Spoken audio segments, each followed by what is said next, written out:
Diamonds on my dick, bitch. Diamonds on my soapbox. Diamonds that I fasten to a trash bag just to look hard. My BBS is 666. Got demons in my box again. I won't let the hours slip in vain until I'm profitless. I ain't got no frontal lobe. I'm always going too far. Mix the drink with the bars. Spitting faces of gods. I've outgrown all my idols. Here's the catch. I ain't no wet ball. Frontin' like I'm special, but I ain't shit but pissed off. You ain't LA's and kickbox. Knowing I ain't social by expressions that I make when I get on the mic to lose y'all. You ain't LA's and kickbox. Knowing I ain't social, I don't ever lose my essence. I get on the mic to lose y'all. I might need a scar, I might need to settle.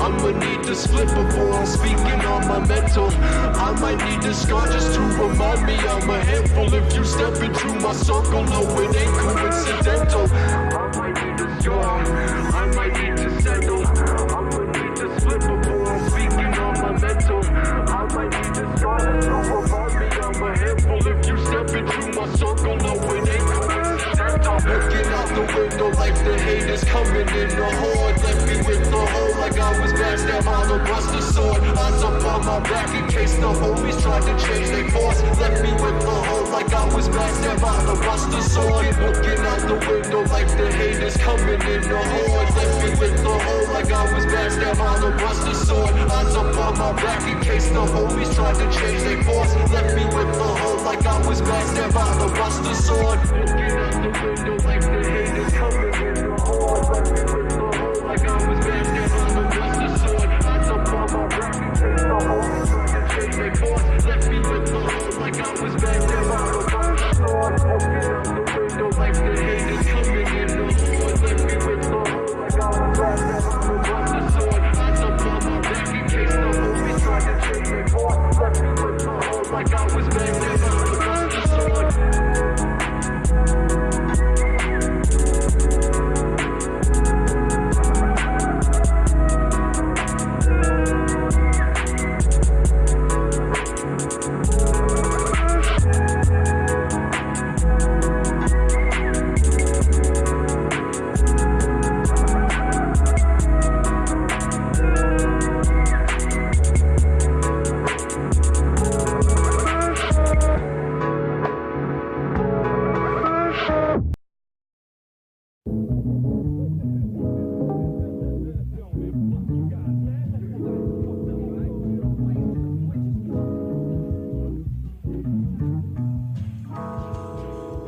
I'm gonna show you what I mean with a little demonstration.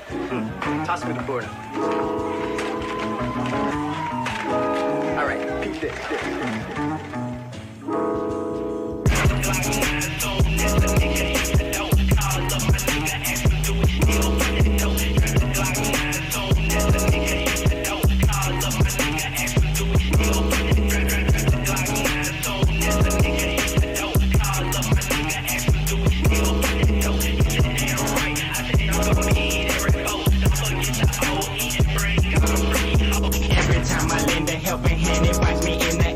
Hit my blood player, cause you know I do not pass, I do not fuck with you, her, him or none of them. Just let me smoke in peace, so they love that sticky stem. I love a freaky bitch who like to get high like a belt. She rolled me up a blunt, pussy wet, I took a swill. Then flip the ass over, pull her hair, I'm in them guts. Them ass cheeks clapping while I'm smoking on the joint. Don't forget the OE, it brings out the dirtiest slut. Then it's back to serving things and fucking big fat monkey nuts.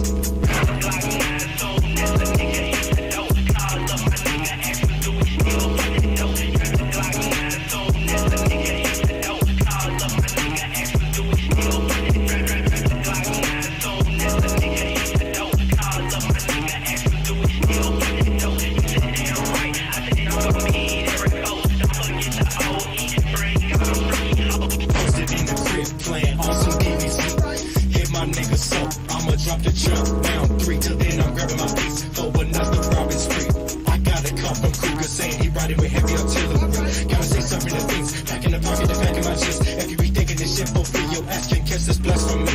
I give no fuck, block out this Chevy truck. You getting struck, bullets in your artery, your lungs is full of blood, bruh. Chillin' in the Chevy with that fucking gun up to my lip. Waiting on this junkie so I can't increase my fucking grip. Just in case I'm back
But that body was a secret, glad I kept it to myself. I heard you niggas wanna fuck with me. Your boyfriend looking for me, bitch, stop sucking me. These fake banging niggas suck to me until you got a blood wound. You are not no blood to me. I know you niggas look up to me, so when I choose to unfollow you, don't get disturbing me.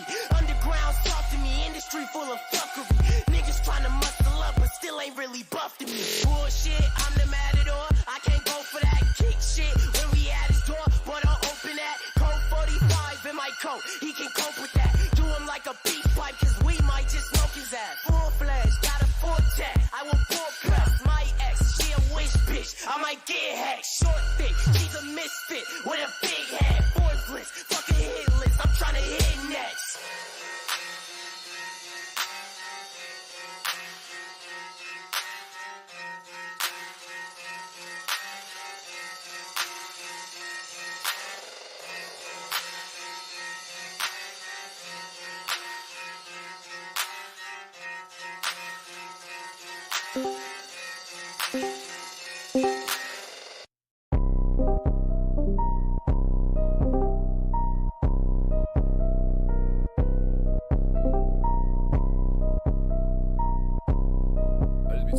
hot shit, man. These niggas only talking about hot shit. Yeah, I'm bustin'. Hey, yeah, when I'm bustin', I'm bustin'. Yeah, when I'm bustin', I'm bustin'. Yeah, when I'm bustin', I'm bustin'. Yeah, when I'm bustin', I'm bustin'. Yeah, when I'm bustin', I'm bustin'. Hey, bitch, my clips in the room, singing together, don't none be off tune. 4, 5 bucks, 2 or 3 at your goons, and I just shot your shooter who's shooting for you. Niggas act up, make a whoop like a magnet. Fuck these boys up like this Mac is a faggot. Maybe it's them cause they be. Welcome to ThugCrowd Radio. Please listen to this important disclaimer in its entirety. All participants of this ThugCrowd Radio episode are characters. None of the stories told during these episodes are based on facts, truth, or reality. All works of fiction displayed during this episode that resemble real-life situations are coincidental and are not meant to serve as guides or tutorials to commit any crimes in any country. Please consult an attorney for local laws and regulations. And as always, trust your inner criminal.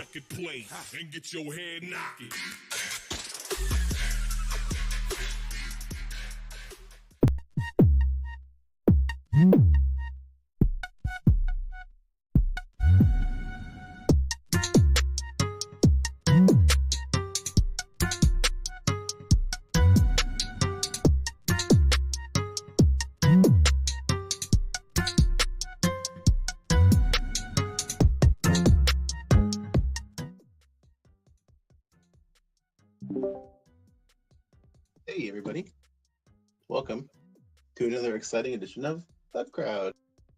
Hey. Howdy. Woo. Yo. What's up? Hello. Hey, the last episode of 2018. Oh wow. So that must mean you guys are ready to start buying Easter stuff then. That's what this time of year is. IoT Easter eggs. Yeah. It's already yeah. What's good, everybody? How's your weekend been? That was good. Chasing down fishing kits. It's a lot of fun. Oh yeah, I saw that. Yeah. That's cool stuff. Oh yeah, for sure. Hell yeah. Anyone do anything else cool this weekend? Any projects this week? Anyone take down prod? So I got some of the SSH remoting in PowerShell Core 6 to work for my triage scripts, and now they are compatible with Mac and Windows, soon to be supporting. What are those? It's just a bunch of incident response triage scripts that I wrote in PowerShell. It was for Windows PowerShell initially, but now that Microsoft's open source PowerShell and made PowerShell Core, I'm just working on making it compatible with PowerShell Core so it works on Linux and Mac too. Oh yeah, man. Nice. Nice. That's real cool. Sweet. Yeah, this weekend I started playing around with Luca's WHID Elite mechanism, which is pretty cool. Cellular attached HID, does wireless shenanigans, does radio-based stuff on 3145 and 433 megahertz, which means mouse jacking and lots of other fun things can be done. Oh, dang. It's pretty cool. Yeah, I've been looking at that online for a while. It's so cool. Soon, man. Soon. We're almost done. The 433 megahertz stuff. Oh yeah. You'll get the first wave of completed products on the market. Hell yeah. Oh, I've also found a bunch of almost identical to Apple boots for the cables I've been working on, so that will lead to some interesting paths. Oh boy. I saw the Twitter discussion you were talking about, the locked iPhone messages. Yeah, it's a fun one too. You can jump into that at the end. But yeah, we'll see. I just ordered 600 of those boots. We're gonna see what happens. Oh, 100 of them? They're hard to find, man. Right, I'm gonna jump on it the moment. Get them while the getting's good, but that shipping, like, you know, you might buy 5 to see if they work, but they're cheap enough. Just get 600. Yeah, that always happens to me. Mysterious You always figure give Uber drivers free cables international. I just love when, like, you go on like eBay and you're just like, oh, I want this part that's like whatever, and it's just the same price, but there's like an absurd amount of them. That's why I have MG. When we first started talking and we worked on the USB things together, I bought some USB stuff, like some USB boots, like male and female connectors and micro USB stuff, and I still have like hundreds and hundreds of them. I only use like a couple of them to actually interface with anything. I just have bags of just raw USB components. You never know, man. Cables. But yeah, exactly. You never know when you're going to need them. Yeah, in this case, the person is actually in my state who has these. Cool. But they decided, because you can only get these in units of 10,000 or more. So this person did the 10,000 order and is letting me take a cut of that, which is really nice of them. That is cool. How much does 10,000 cost? I actually have no idea, but I think I'm getting them for under $1 per connector. So I'm happy with that. About $1.50 for 5,000. But yeah, so yeah, no, it's the end of 2018, everybody. It's our end of our year, I guess, here. Not the end of the podcast, but it's been a cool year so far. We've only been on since the end of March or so. We've done quite a lot in that time. So it's been a good year for us as a collective, I guess. We had a whole movie premiere happen in New York City, an exclusive movie premiere. Those eggs, those free eggs. We got a bunch of eggs delivered to us by the internet. Thank you, and a pizza. And we did our charity stream and a bunch of other cool stuff. We're launching a satellite now. Just everything's cool. Hell yeah! Maybe if and right now, everybody in the who's watching too, in the background, we are fuzzing a couple of Discord bots with our bot Wish. We've actually accidentally crashed like 2 bots so far in the past week or so.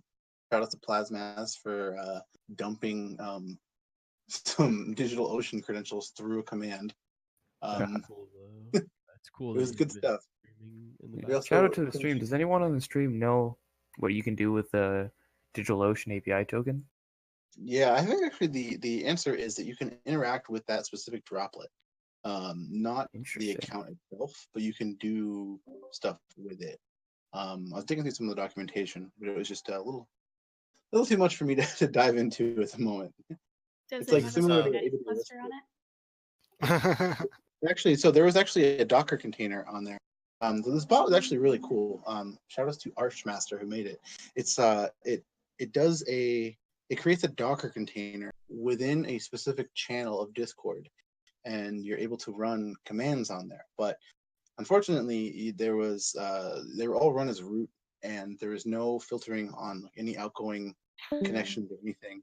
And so we're able to do stuff like install Hashcat on it and stuff like that. And it actually, building Hashcat is what crashed it the first time. But then the second time, we were able to pull like the DigitalOcean metadata from their API through this. And so we told them like what to do to fix it. But it was just like one of those things where you're just like, I had to track this person down like through this like website that aggregates the Discord bots, and eventually found him. So.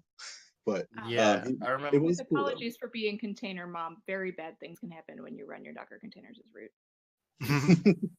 Yeah, I think that was like one of the first things that we noticed. It was like ID lol. Oh wait, lol. And then we did a little bit of code auditing as well, collective code auditing. Who could find bugs in there? Once we found the GitLab for it, that was pretty funny.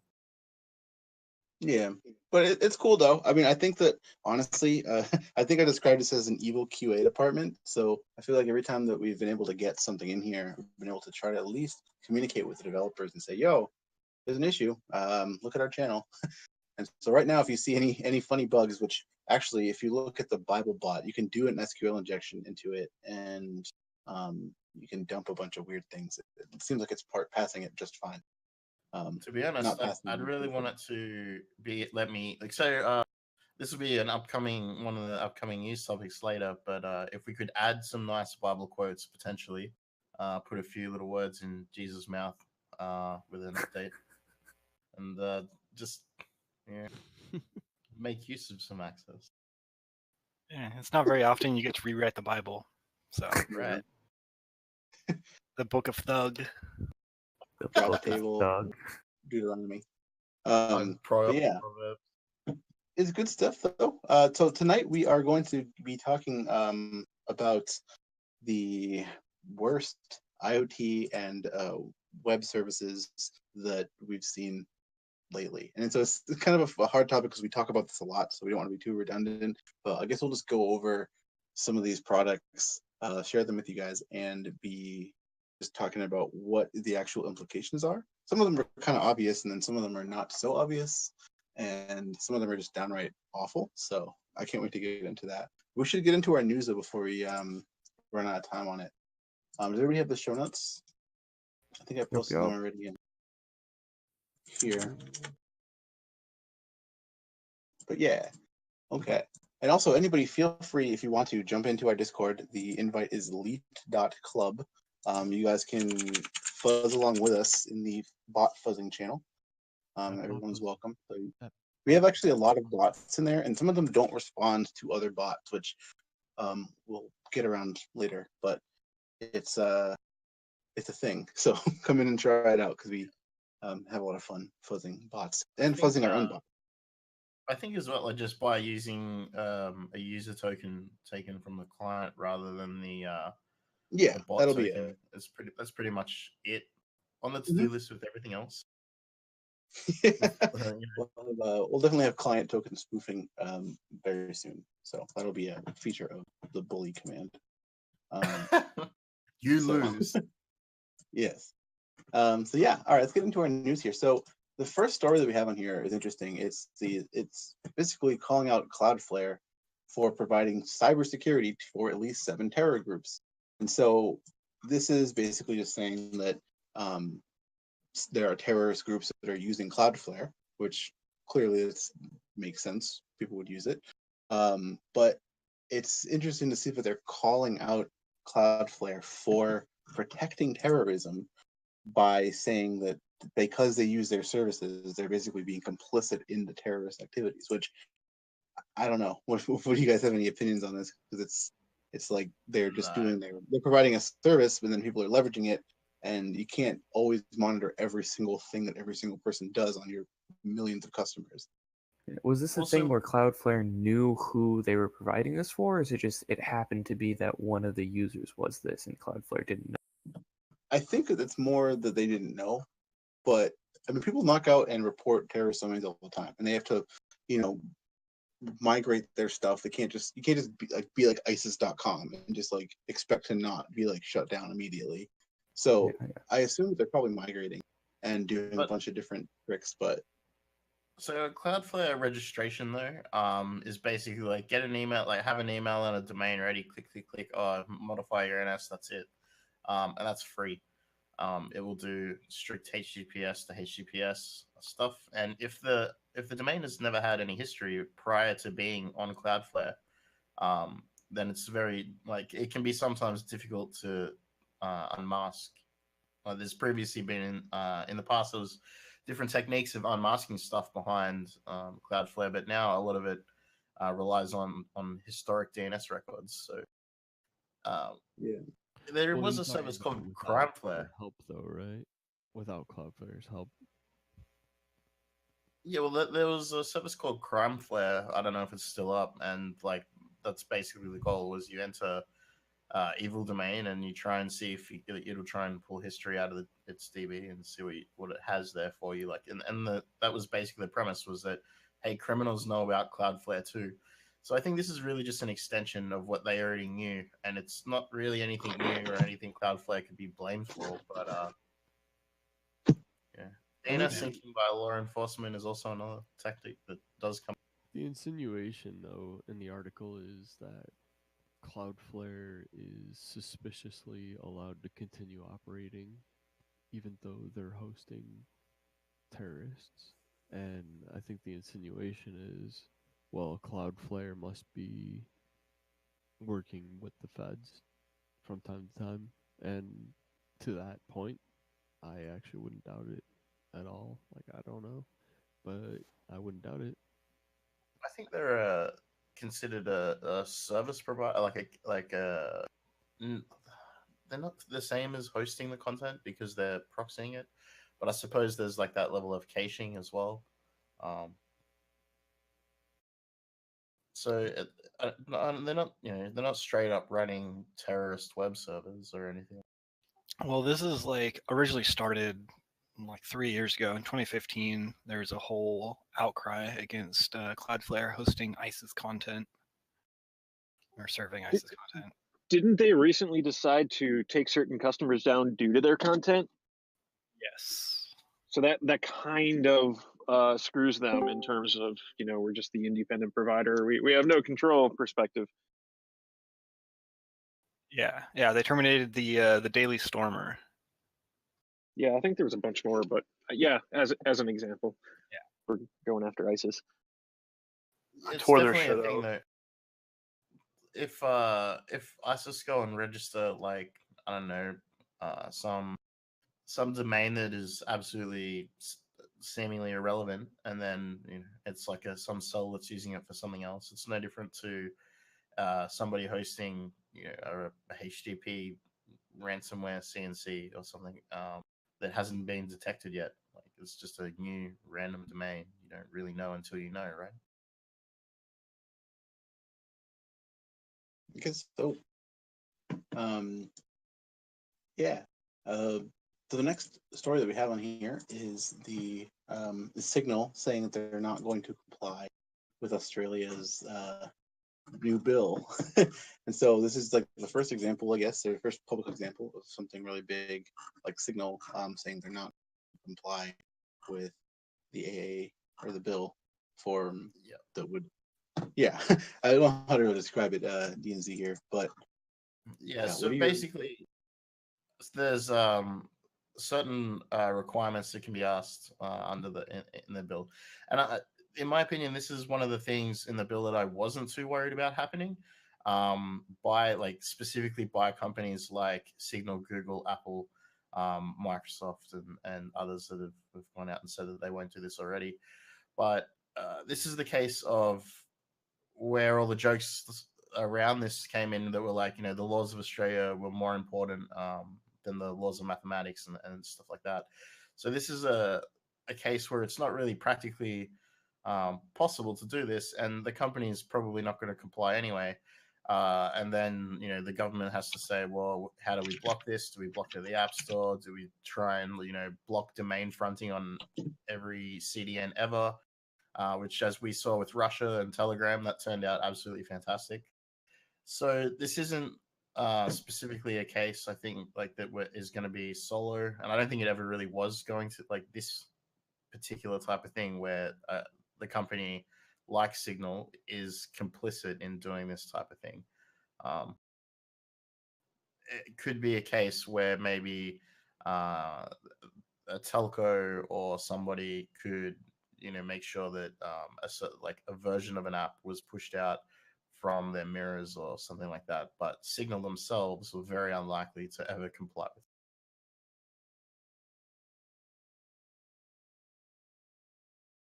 Yeah, no, I mean, I expect more companies to be more up in arms about it, like over time.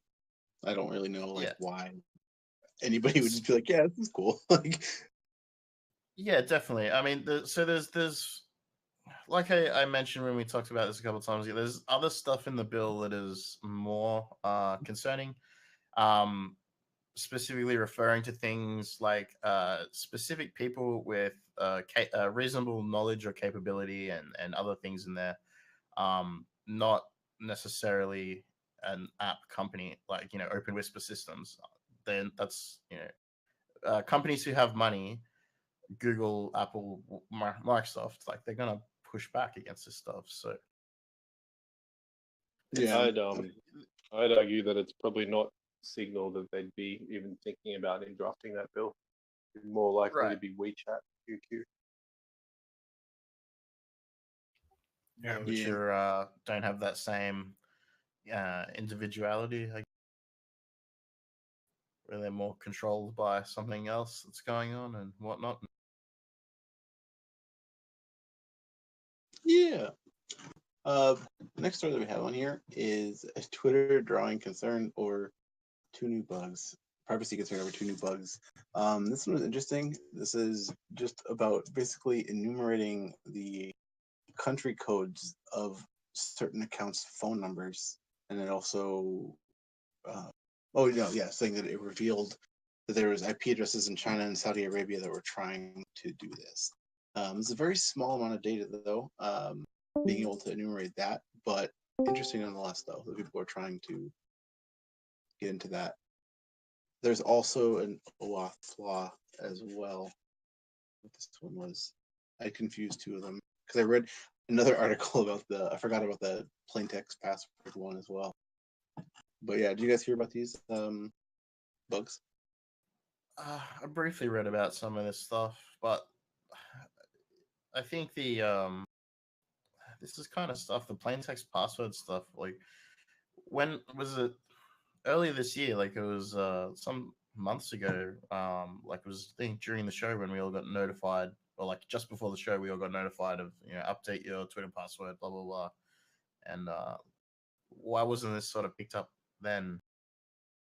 If they were specifically looking at passwords back then of like their entire user base, they're doing sort of auditing there, going like, oh, something's happened with the passwords. Let's take a close look at passwords. Like, didn't someone say, wait, some of these are plain.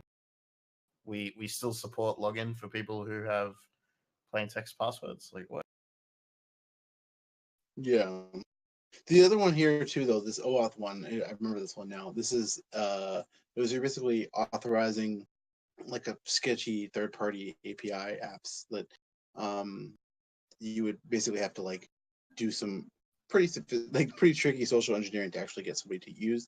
But this sort of thing, though, still there's so many integrations for apps, and people have been leaking or had leaked on accident their OAuth keys and API tokens, and this kind of thing is like definitely super real. There's so many apps and so many things that integrate with Twitter and other social media sites, and they just ask for every permission, I feel like while Twitter supports auth, and this is the same with most social media as well, as while it supports these things, should you be linking these two services? Like when it pops up and you're, I don't know, like Medium or Discuss or something like that, and it's like, do you want to link your Twitter account? Like, in my head, the answer is generally no. I don't want to do that. Yeah. Convenient, yes, but I think a lot of people say yes, though. Oh yeah. Oh, because it's just so much easier, right? Like, and it's all about convenience versus security. Yeah. Yeah, it makes it so where, oh yeah, my Twitter account's owned, and now everything else I've ever used also. Yeah. It's all fine. Go back to sleep. Go back to sleep. Yo, guys, 2018's almost over. Yeah. It's so close. Whoa. It really oh man, it was the year of the Linux desktop. Finally, I can't believe it. Just kidding. It's next year, guys. Wait, I thought next year was going to be the year of BSD on the desktop. Oh, fancy. That's really calling your shots. I'm putting. Are you gonna put any money on that, or? No thanks. I'm already broke. The next one that we have on here is actually really interesting. This is CenturyLink blocked its customers' internet access in order to show an ad. This is just spooky and weird and annoying. So basically, somebody had posted on Twitter, but they had an ad that appeared to talk about their internet privacy, and they did some DNS spoofing, which is common. They advertised their paid filtering software, which I remember looking at the website. It's McAfee powered and Norton powered. They basically came up to show an ad for that. Until they clicked like through the ad, their internet was blocked. Which is very much like, you go to an airport or you go to a hotel or something, you're in a walled garden until you agree to the terms and service. Like, this sounds like a similar technology in place like that, but grabbing the DNS. Yeah, but I think it's just ironic that it's for internet privacy while it's using a technique that is certainly not pro privacy. It's just grabbing your DNS requests and or whatever else and however mechanism it's working, but it's intercepting something that's destined for somewhere else and giving you something else. Just being like, hey, privacy, check it out. We didn't just invade yours. Yeah. It's super, super ill thought. Like there was negative amounts of thought that went into this. Negative amounts. I don't know. At least I hope so. The Utah State Senator, he's in on it. So, I bet he thought it was a good idea and it would be helping everyone. Must be all those Alex Jones brain pills they're taking. Delicious. Hey, that's our sponsor, isn't it? Oh, wait, no, it's not. Fuck it. AlexJonesBrainPill.com. Should actually register that. We could. The next one here is actually, I didn't include the other story because I didn't want to give it any more attention. But let's talk about this first one here. So hackers to face Wall Street Journal with a pro PewDiePie message. Basically, with more kids doing some PewDiePie stuff, it's Wall Street Journal's public apology to PewDiePie, and then they just, I don't know, just do some stupid stuff about PewDiePie. And apparently they had got it because this was like a third-party page for like a branded content that would go through Wall Street Journal. It was owned by Oracle though, or linked to Oracle, and I read actually I think it was on Twitter where Joseph Cox referred to Oracle as their cybersecurity firm. I kind of wanted to say something, but then I was like, I guess they do cybersecurity as well, but I don't think it's their bread and butter. Yeah, I've never heard of them being primary on that. But either way, this story's friggin' dumb. Like, the whole premise of it to begin with is like, oh, it's enraging. But then to like waste access like that. Oh, right. Yeah. Dan, it's like what we were. There was a couple of comments we had on Twitter about it where I was just thinking, like, if I had access to this, like, this sort of thing, what could you really do? And you look at manipulation of news and the creation of fake news and stuff like that. A lot of websites that will want to push their stories have like a domain with a blog and it looks like a news site and all that. But what if you could just push it to the Wall Street Journal? And then you go, okay, well, would you push a whole story that's really obvious? Would you just put an Onion article up on there? And it's like, no, you wouldn't. You just want to like slowly drip feeds minor Onion-esque changes. It'd be great into existing posted stuff. So people are reading it like 2 days later. They're like scrolling down. They're like, what? Like, the moon's gonna block out the sun and it's never coming back. Like, whoa, the fucking possibilities, man. Yeah, They just wasted goes up. it. They wasted it. Yeah. That's the I thing, know, right? Like, it's the instant gratification. Like, you could make it so much funnier by like having it be there, and then a week later when they realize like there's all this stuff there. I mean, like if you're going to do that with it, right? It used to be right that we just do this and like this is how people like made money on the internet is by doing dumb shit like this, right? You can monetize this to push offers or whatever. Yeah, or also like hacked by Roblox gang, but it's sad that people don't have foresight anymore to pull off some major funny stuff. Like just make it actually funny, guys. Like stop doing stupid stuff. The next one that is related to this that I wanted to discuss, which I saw Soldier 4chan had retweeted it. It was an article from the BBC about the second round of people promoting PewDiePie on Twitter. It's very clear who the person is. They brag about it a lot, and they try to sell the ability to know how to use a very public Git repo on Patreon for money to people.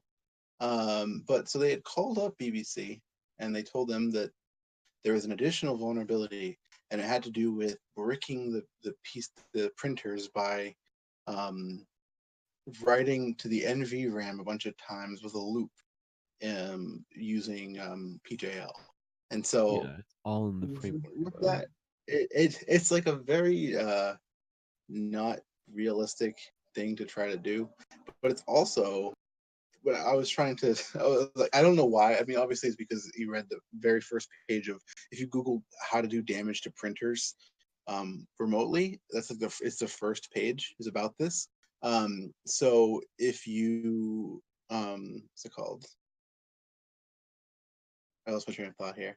Remotely updating printers with a new firmware update through the same methods is like a way more destructive thing that you can do, and would actually like be harmful in the future. But imagine it seems like this person missed out on this entire opportunity to say that you could do that. So BBC, again, if you want to talk to people, hit us up because, yeah. I mean, that's a case where like, okay, so if you could make a firmware update, would you make it like you could do something like, okay, every time a print job comes in, print the same thing, right? You could just print some text, and then you push that firmware, and that's a really obvious burnt thing. But what if you made it so that it like watermarked any printed page with like something you had to squint to see, like so that across a whole page of text you'll see like a phallic shape or something like that, right? I was thinking about it in terms of a botnet, like literally things that are public IP. You could just create one with printers.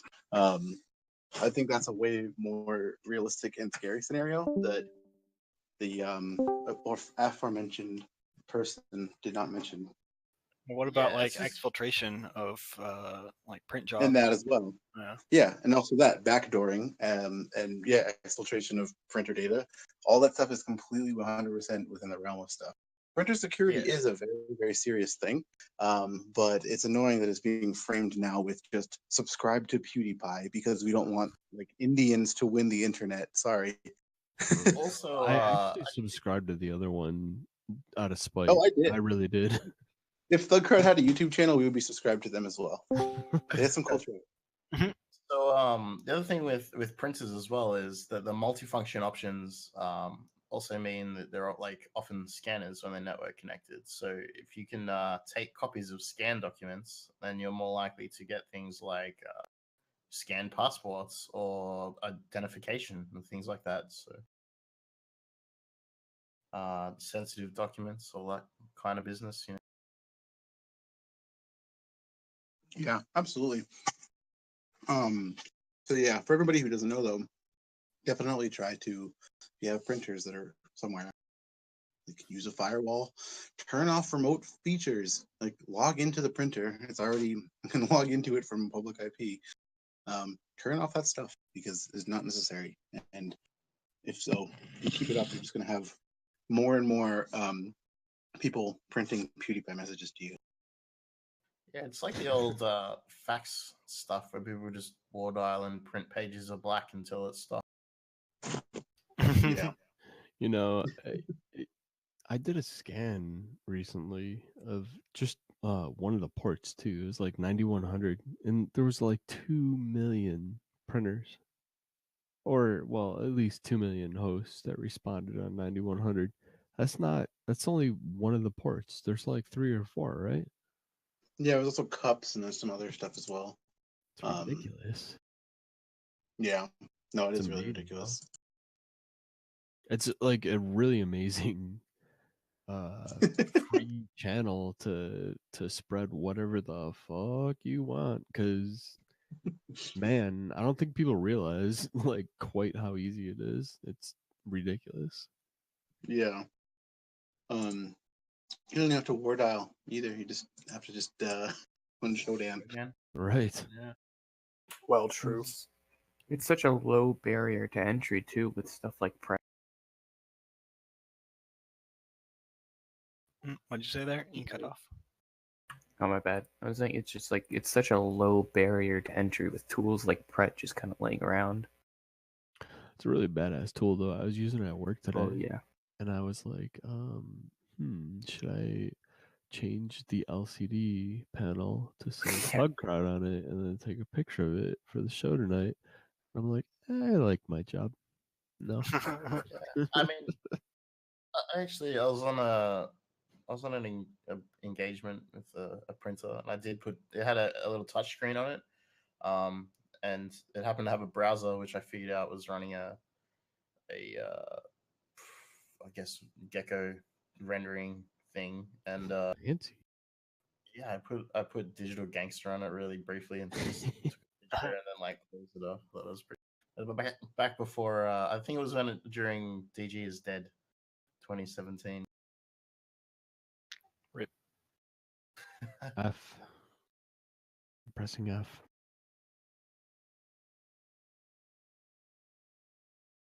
Cool. Hi, sorry about that. So the next one I have here is the SQLite bug, which I know some of you were playing around with. You guys have any thoughts about this? This is a pretty big one. Yeah. So in the when this first came up, I checked the Git the repo for the diff specifically to address this issue, and from what I could see, there was a value that was cast as an int that had been recast in the change to a 64-bit I64, and then you're basically able to create a record and then modify a record or set another value, and it would overwrite a chunk of the next record, which is what it I guess basically the result was it was corrupting the next record. But it appears that in certain types of joins, you were able to actually. This was RCE, I believe, but I haven't seen a POC for RCE. The only thing was the test case where it corrupted the next record. Yeah, I mean, like the scope of this is pretty huge. Just Chromium based everything and SQLite based everything. Yeah, definitely. Like the every every app that has its own DB, which is many. Probably a lot of straight up. Apple stuff. Like, Yeah. isn't like pretty much every Apple app SQLite? It was annoying. I was actually I never choose SQLite. I've always stay away from it. But I was thinking about writing something I wanted to be portable, to throw in a Discord really quickly, and I was using SQLite at the time. I read it, and I was just like, "Oh man, I knew I shouldn't."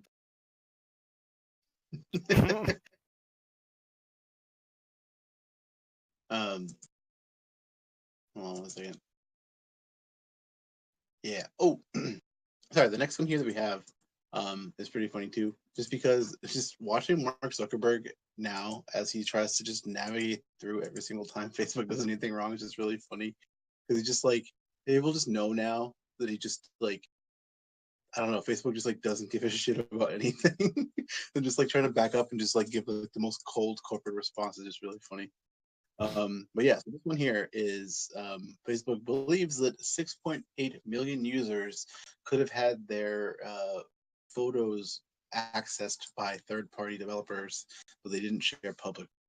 So this is just another example of another Facebook, just I don't even know what's happening and why they're letting this kind of stuff happen. I think that it's mainly because of just wanting to give people access to the stuff for monetary gain. That's all it is. It's oh, sorry, we gave too much access and we were already selling you out.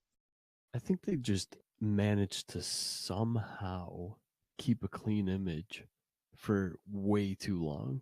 This stuff should have been leaking out over the years naturally, and somehow they were able to corral all of their bullshit, and then just whoops, there's a little bit of a leak, and then that's it, and the whole thing's done. It's just a flood. Yeah, with this particular one though, it seems like maybe they could have just made a mistake in API scoping, and then like because it was apparently only open for 12 days, and it says that the images, like the photos, were potentially exposed. So like, well, so it doesn't mean they were accessed. Maybe nobody accessed them. Maybe somebody accessed some.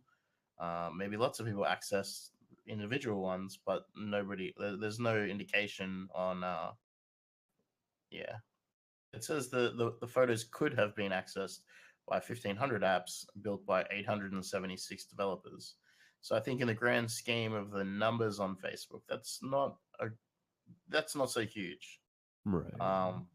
But it only takes one of those developers to figure out that they can scrape 6.8 million people's photos, and to be, they're already assuming they're already developers, then they have the skill to do something about it. In fairness to them, I think they usually do reach out to the individuals affected, but still, Facebook's having a really, really bad year, and I couldn't be happier for them. I think it's well deserved. Do you guys remember the downfall of MySpace? Not really. It just kind of fucking fizzled away, didn't it? One day, my friends just stopped posting bulletins, and that was it. There was a series of mistakes that went on at the end where their stack. It came out that their stack was like such a mismatch of like Cold Fusion and PHP and things that had been like tacked on. And there was a few breaches near the end that were sort of pretty damning. Then everybody forgot about it.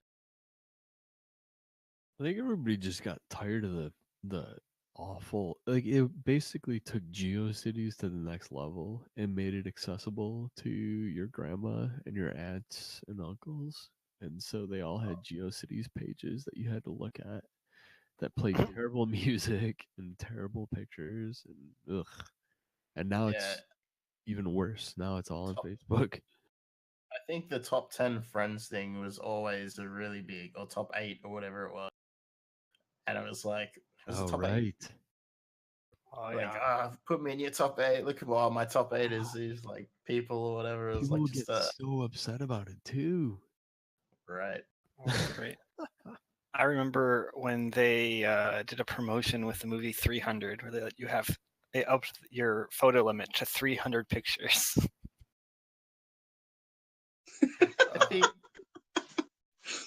I think the difference between that and now, though, is that people, like a lot of non-technical people, are sort of ingrained in Facebook, and they're using Facebook to log into third-party services. It's a little harder to pull it away, or for them to forget about it, because there are some people who just live their life on Facebook. There's some places in the world where the entire idea of the internet to them is Facebook and the scopes of Facebook. Yeah, where you organize, you don't send out meeting invitations through your office. You send out meetups through events, and if you're not on Facebook, I guess a lot of people in here probably aren't active Facebook users. Then you don't see those invites, and other people don't understand why. Why don't you have Facebook? Why don't you look at Facebook? I don't know, because it's terrible.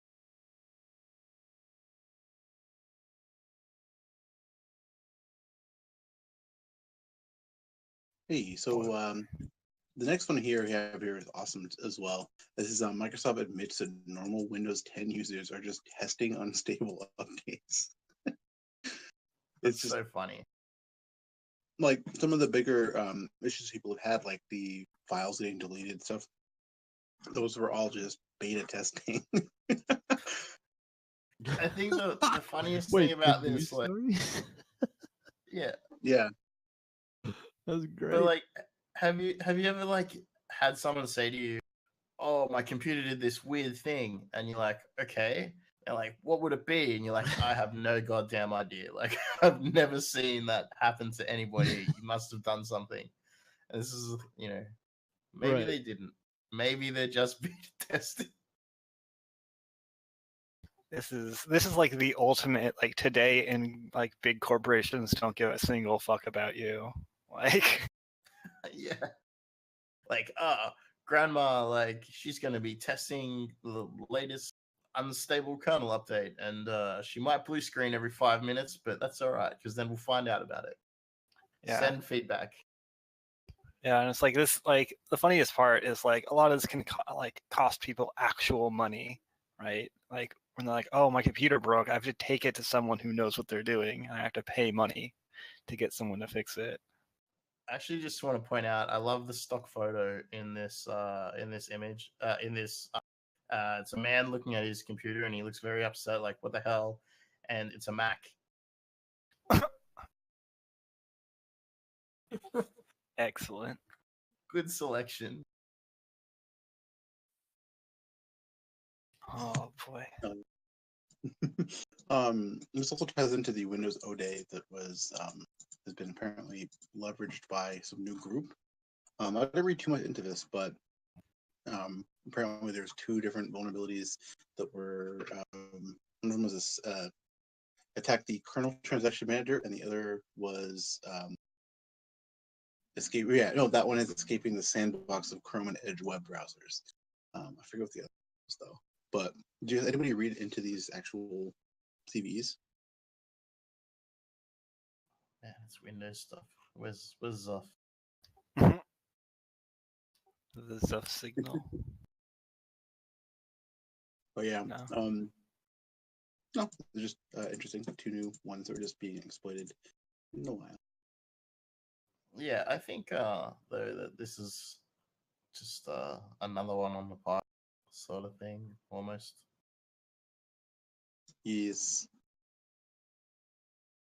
Hold on, where's the other one that I was trying to Oh yeah, so don't worry, there's nothing distracting going on to make that air or anything. Jesus. Good Lord, drama. I think it's the interesting note on this more so is that it was actively being exploited by people that were being tracked as well. So there was malware earlier this year that was identified. So what it was a known. Who's leading the charge on that one? What company? Kaspersky. Ah. So could Kaspersky have created? No, I don't know. They may have. They're the only ones that can detect it. You never know. I really do kind of wonder, just for tangent for a minute, how many viruses, like percentage wise, have been introduced by antivirus companies.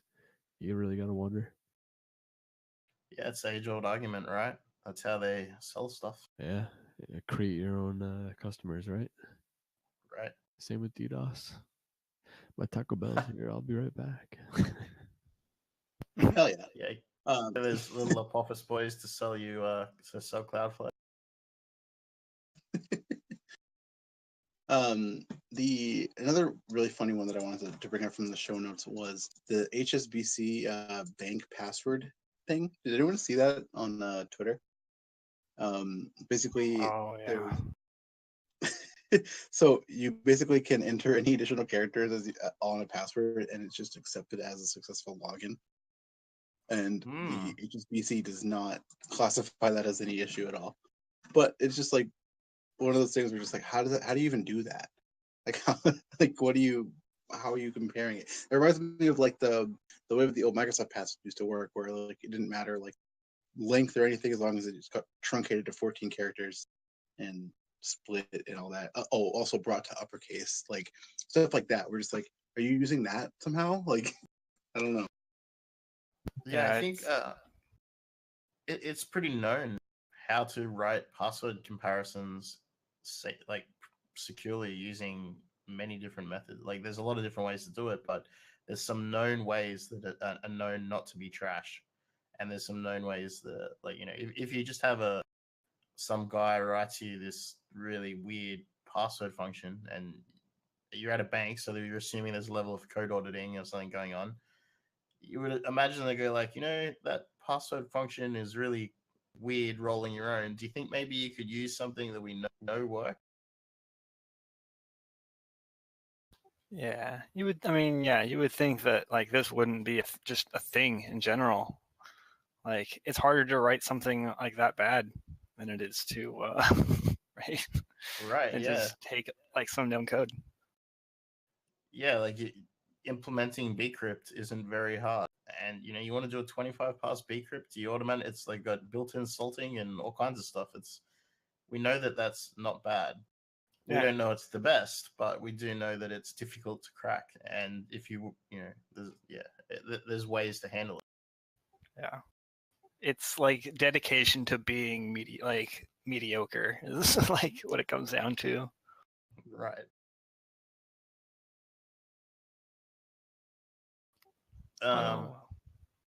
So we're going to talk about some of the router stuff that was looked at the bottom of the since we're going to get into IoT stuff. Yeah. Actually, do you want to talk about that? I'm trying to do something right now. Yeah. So I mean, what was it? CyberITL.org. That link. Some stuff in there where they reviewed 28 home routers for hardening features, and they said they didn't they didn't perform well. Surprise. And they found a Linux MIPS architecture bug as well. Surprise. I think a lot of the stuff coming out these days is more ARM than MIPS, but MIPS is still around. But I don't think a lot of the stuff I've done with routers and Soho shit is the bugs aren't in. It's not because you don't have ASLR and dep. It's because there's like a shell script in a CGI bin, or there's like some like dirty code somewhere that's it doesn't matter how many security mechanisms you put in, like you're gonna need to actually start writing good code. Like a lot of them, you can get code execution, you can get you can dump the configs and auth bypass and those kind of things without any of the hardening features of the OS required. So I think there's still a long way to go before it gets to the point where we're like, oh yeah, that router got owned because it didn't have ASLR and dep and stack guards and whatever. Yeah, it reminds me of that someone posted. It was like when you get your users to stop enable it, like clicking enable macros, you can worry about APTs, right? Yeah. Not to say that there has been some bugs recently that I've seen. For example, there's one in German UPnP Soho German Soho routers, specifically their UPnP function, where you could make UPnP requests, but it would never work for that. But there was memory corruption bugs through that exposed service as well. So it is the case where should hardening have been present on that device, that it may not have been easily exploitable. However, that's not the general case. For if you're getting the router from your ISP, it's probably got something way simpler to exploit, like a way less complex bug required to root it. Yeah, definitely a lot of them are made to be like, oh yeah, we threw some code on there, no one's ever gonna see it, like whatever. Yeah, and also branded interfaces and things like that. When you go to your to the router interface and you log in, it's got the ISP logo and stuff, and then there's a good chance as well, like lots of those routers that are being sent out aren't receiving updates. Like TR69 is in use a lot more these days, so people are pushing, ISPs are pushing OTA updates to routers, and so not over the air, but I guess that's what's referred to, OTA stuff. So remote firmware upgrades and stuff like that in a managed sort of fashion. But routers have EOLs, and once they're EOL, that's it. And if the ISP's got a custom rolled firmware that they're using, and they're not really in too much of a partnership for a specific device long term with the manufacturer, it's going to EOL pretty quickly, like maybe a year or something, and then that's the end. But how do you tell how do you tell a customer, hey, you got to go buy a new router, and we're not sending you? Like, that's not very good business. So just don't Yeah. say anything, and they'll just keep it forever. Yeah, I mean, I still see like the WRT54Gs out in the wild sometimes. My favorites. My absolute favorites. Yeah, definitely. But yeah, it's like these devices, they live in the wild for a long time. And the other thing is, yeah, a lot of, like you were saying, sometimes you will like get on like a router, and it'll have software from like 1996 written on it too. Like, yeah. So I got a device that I was looking at. I haven't looked at it for a while, but it is a current device, and it's a MIPS device, which is still running a 2.6 kernel. I assume it has some backports to a point, but I mean, it's not it's not an up to date device at all. But it is still a current device. So it's those things. They're still there. They're not going away anytime soon. They're stuck on the internet, and everyone forgot. yeah, those and like boxes that are stuck out in the wild, like you were talking about, where no one can touch them. Yeah, so one of those types of devices actually in the wild that was pretty funny was these actually have been fixed. There's I don't know, I got slides up about them, but they were they're 3G backhaul things for providing customers ADSL and whatever, and they're literally in the middle of nowhere. Those are managed by the telcos, but that's the case where they happen to be. What about the ones that you don't know about that are in, you have to send a technician 300 kilometers into the desert because that's where a farmer lives. Like, he can't fix his own router, so now what? And there's a requirement as well to provide the ability to call emergency services as well, in Australia at least.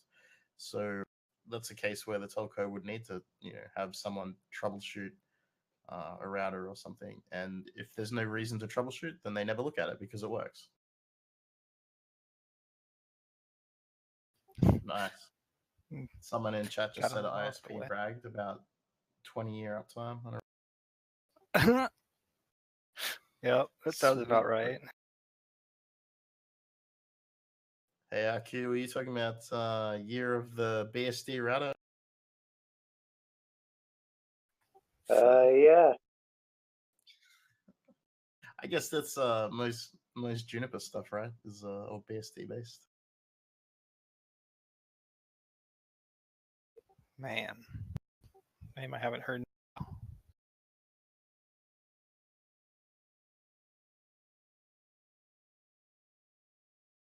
What else do we have on like the Goodreads section here? There was that Jenkins anonymous users could privesc to an admin. Boy. Yeah. That's yeah, so you needed to have an account, I think was the at least. And I think the requirement was you did need to be in it or not be in groups specifically. That's pretty scary. It's almost like the Kubernetes thing, right? Where it's just like these things have so much like overarching control that it's just scary.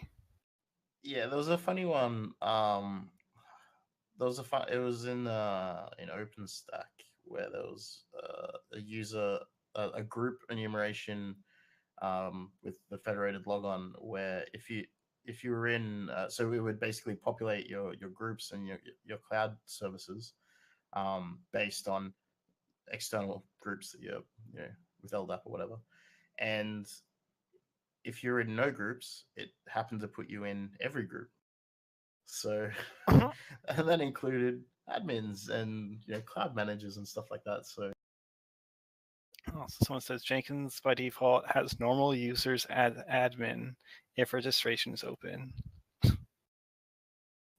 Yeah, I mean, I would assume that registration would hopefully be closed. I mean, if you if you have an unprotected Jenkins, like you got bigger. Yeah, I was actually last night as I was playing, I was looking at these Apple phishing kits. I was looking for 2 words in like URLs. I was looking for Apple and I was looking for Jenkins just to see what was out there. Hell Lots yeah. of fun stuff. I think CI is always interesting as well, because if you have the ability to have like to create a build, then you technically have the ability to execute code. There's always like that element of danger with CI. Yeah, and it's like why that is ever connected, like why there's ever a connected Jenkins like instance to the internet is like just completely beyond me. Oh, I definitely have. I've had arguments around CI being connected to the internet for a couple of reasons, and one of them being during the process it needs to pull packages, and they're pulling packages directly from the best sources, and like obviously npm. The Go is obviously pulling stuff out of GitHub and things like that. So.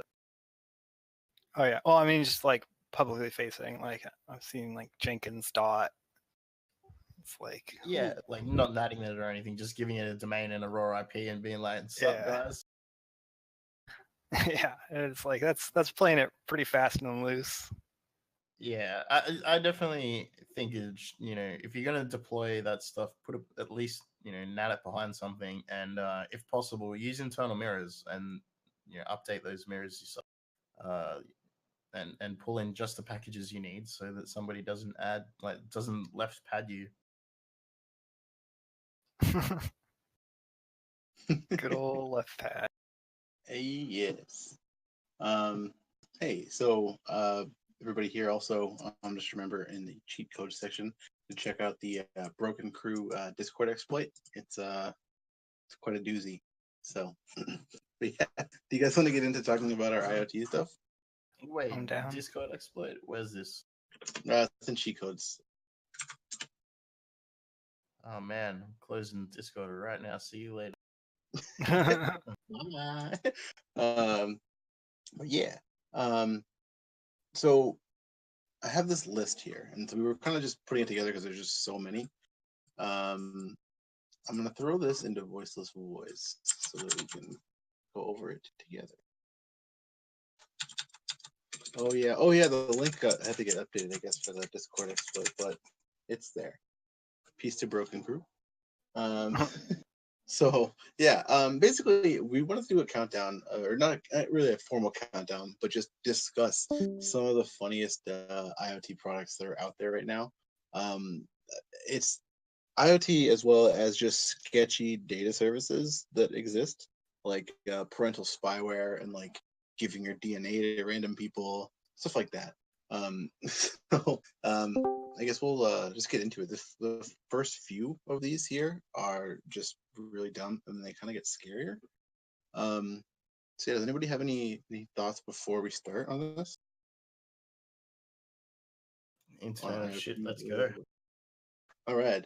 So the first one here is this Bluetooth-enabled fork, which I'll put into chat. And this is just, I don't even know.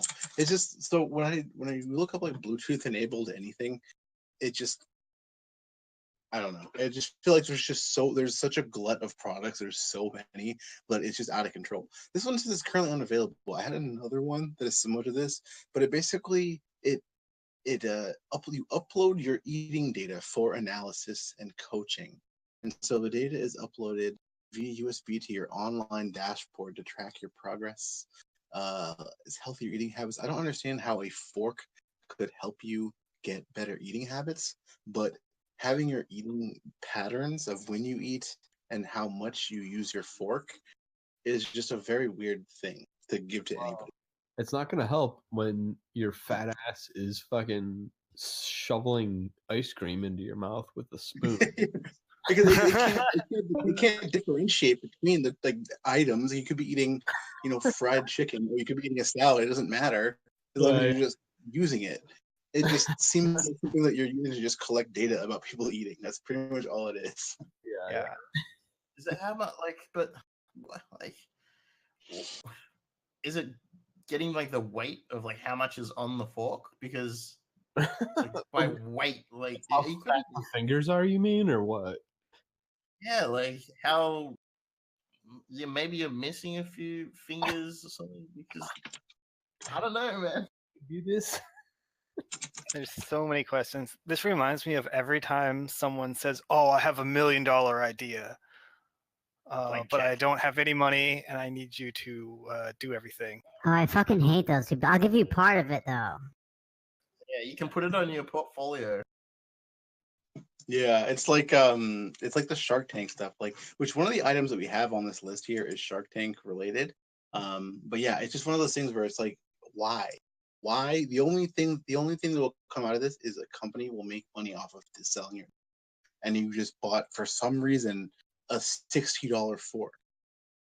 That's better than too. That's amazing. Yeah. It looks like something out of a hospital as well. Like when you're eating with it, wouldn't you be like, "Oh, this is pretty awesome." Like, "Oh, this really fits in well with the china." The other really dumb one that's a similar food product, there is a water bottle that has a connected smart lid. And it also seems to only work with Apple products on here. I don't know why. It says it requires iOS 7 and works with the following Apple devices. There's only an iPhone version, which is very strange. But so yeah, this one here, it calculates your suggested hydration goal based on your personal data, gives you real-time temperature readings, charts your daily, weekly, and monthly hydration progress. You know what I do to track my hydration? I just go like get a big water bottle and drink from it. And then if it's empty, I drank all the water. You know how I do it. Urine also is pretty good. What? I do it by going to the emergency room when I get my kidney stones. That's telling me. Hey, you need to drink some water real quick. Wait, so is this charged? Like, this is Bluetooth, but it's got that USB port on the back. Is it just for charging, or is that? I don't know actually. Somebody has one, that'd be cool to know. But it. Oh, please let somebody we know have one. Does anybody have one of these amazing? Well, also it has a micro USB port, but it's an all Apple related stuff, which is interesting. I couldn't afford the branding on that. Yeah, I think you're cutting out a little bit. Really big in 2019, so. It doesn't actually look like a good water bottle to use either. Like its primary function as to hydrate you looks pretty. Yeah. I wonder what if you put smart water in your smart water bottle? Oh man, that's a 50-cent idea right there. You can pay me, someone. Get this man some VC funding. Blockchain smart water bottle. Oh man, you would be able to spring to bathroom blockchain track the water, and you would definitely want to be able to track where you go on the internet, be able to type a code in and be like, where did my water come from? Oh, it came from an African well filled with cholera. You have dysentery. Like blood diamonds, but blood water. Oregon Trail all over again. Who's ready to start cyber water with me? This one here, the next one is really funny. So this is a Wi-Fi LED smart bulb, but it's a knockoff of like a Hue. And so it says that it works with Google Assistant, Alexa, IFTTT, but it's just some random one. And so as we know about random IoT devices just from random places, is they're usually talking back to some server that you've never heard of, that you'll never know like what it is. It's just literally just like, yeah, there's all these just really sketchy products. Like MG, you remember that USB cable that connected back to those servers in China just randomly? There was already a spy cable that you could use to remotely trigger it and listen into people and GPS track them, because it had a little cell modem in the boot of the USB cable. But it also had a back door in that as well that connected to another backend randomly and just gave all the data there, and it had this full like backend. Yeah, definitely. That was spread across. They basically were copying and pasting the code between different manufacturing companies, and each one stood it up on their back end, and that code kind of the holes in the code, and I mean, you could enumerate stuff. Everything was horrible about that stuff, but yeah, it was everywhere. Yeah, it really was. It was like, there's so many things like this, and I do not trust. I already don't trust any of these kind of devices, but the cheaper and sketchier the knockoff, the more likely it's going to be backdoored and communicating somewhere like that. And the fact that you can just hide microphones and like random crap in these devices is just also scarier. I don't know. If something's that cheap and it has that cool of an actual feature, I definitely don't trust it. I think with these devices as well, an interesting thing to point out is that, well, they're Hue knockoffs, they don't require a hub. So it's the kind of thing where the light bulb gets plugged in, and now, like, when do you ever look at it again? Oh yeah, the lights are on, the lights are off, the lights are on. It's not a light switch rave.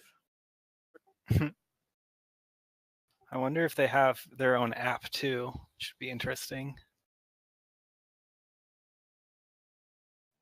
Yeah. The next one that was on here on this list, where to go, was the iKettle. So this is an actual write-up from Pentest Partners, but how many of you have been on Shodan and seen iKettle stuff just randomly? It has like a very specific port that you can connect to, and yeah, it just spits out data. Can you There's burn just a kettle? Can you burn people's houses down with it? You can like break it remotely. You can remotely tell into it. There's like a what's it called? command set? Yeah, there's an AT command set in there as well, because it's like a GPRS modem for some reason. I don't know why. Yeah, it also has the Wi-Fi key is in. You can retrieve it through an AT command. Excellent. Yeah. So you can just then use it to pivot into a network that way. I love it. It's amazing. So good. I'd like to just in the end there. That's interesting. This is the same bug we found in the Fitbit Aria scales and the Ring Wi-Fi doorbell. Thanks, Pentest Partners. Yeah, it's a doozy. But this one though, like, so these kind of things, like when you have stuff that just is online by default, when you come in with just by plugging it in and attaching it to your network, it's just something to just always look out for. Like, I remember I got there was this. I was with Hermit. We went to this this Walmart, and we're in the clearance section, and got a $5 Wi-Fi plug that you have to download the worst app I have ever seen to communicate with it. And all it was an ESP8266 in this. It wasn't anything special at all. It was just that within a club plug that was controlling a relay to turn it on and off. And so it was in the like you have to use an app and you connect to it. And I did I was running Wireshark on it, or TCP dump, I forget which one. I ended up getting a PCAP file from this that I realized that it was just sending my plain text username, password to my Wi-Fi, my Wi-Fi's SSID to some random server in China that I, log into. It's running Windows Server 2003 with RDP enabled.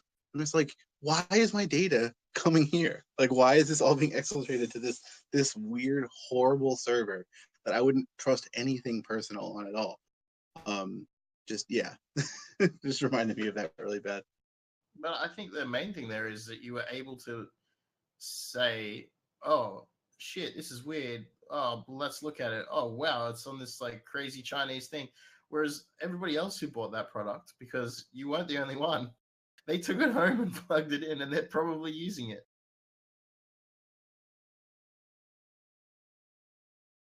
Yeah. No, absolutely. Still Using to it to this day. And the funny thing is, like, it's just like, the bad USB cables and stuff. Like, I wonder how many of these kind of things have actually been like leveraged against companies, that kind of thing. It's a very real world, like physical attack scenario, not physical, but real world attack scenario. When you just bring in terrible shit. I think yeah, definitely it's happened. If not to most companies, all of them probably. All corporations like top 500, Forbes 500, whatever you want to call it. So I don't remember off the top of my head, but what was that? Oh, I guess there's been a few. Like those sites where they track, like they take the output from like, I don't know, back in the day it used to be NetStumbler, I guess Kismet these days and stuff like that. And it would take all the SSIDs and give approximate GPS locations on them. Like, Oh yeah, Weigel. yeah, so like now you've got that kind of device, and you go like, right, give me a geogrid of the ones that have been like, all that data, so your SSID that is being farmed off to China. And let's get a user people's collected data. Sorry, other people have collected the data now to correlate like where these devices are like located on the map as well. So, like, what else is in range if we exploit this and they live next door to Microsoft's office, or it's in Microsoft, or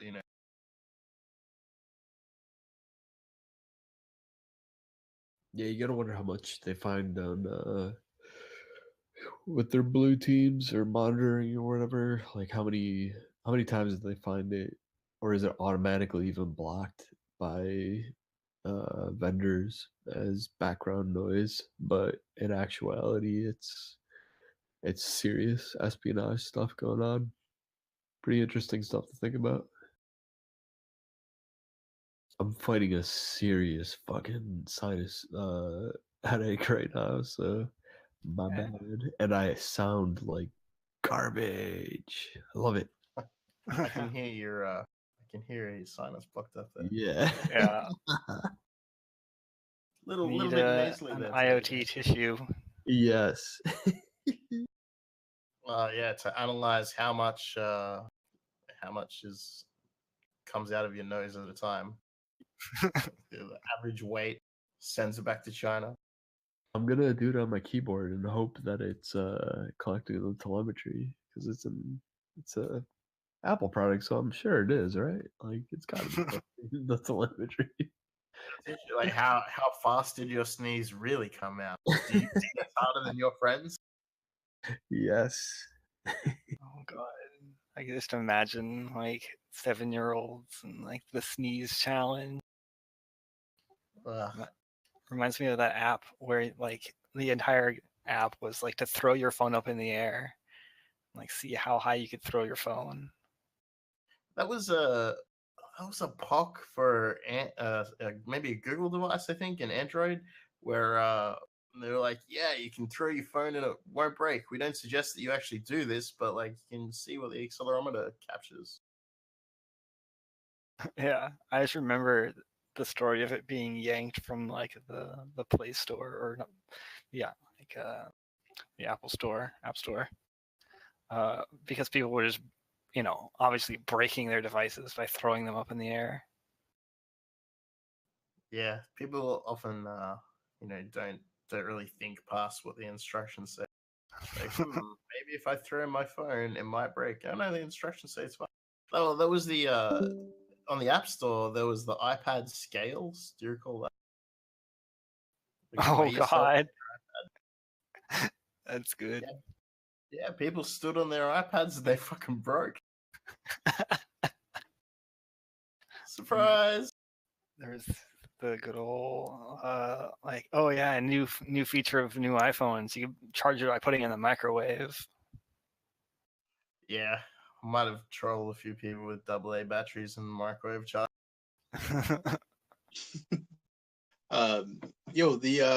Actually the next whole section I wanted to get into was about baby and kid stuff. This one was really creepy to me. Actually I think Nux found it. It's the Pacify, the world's smartest pacifier thermometer that allows you to remotely monitor your baby's temperature conveniently with your smartphone. This is what was on the list here.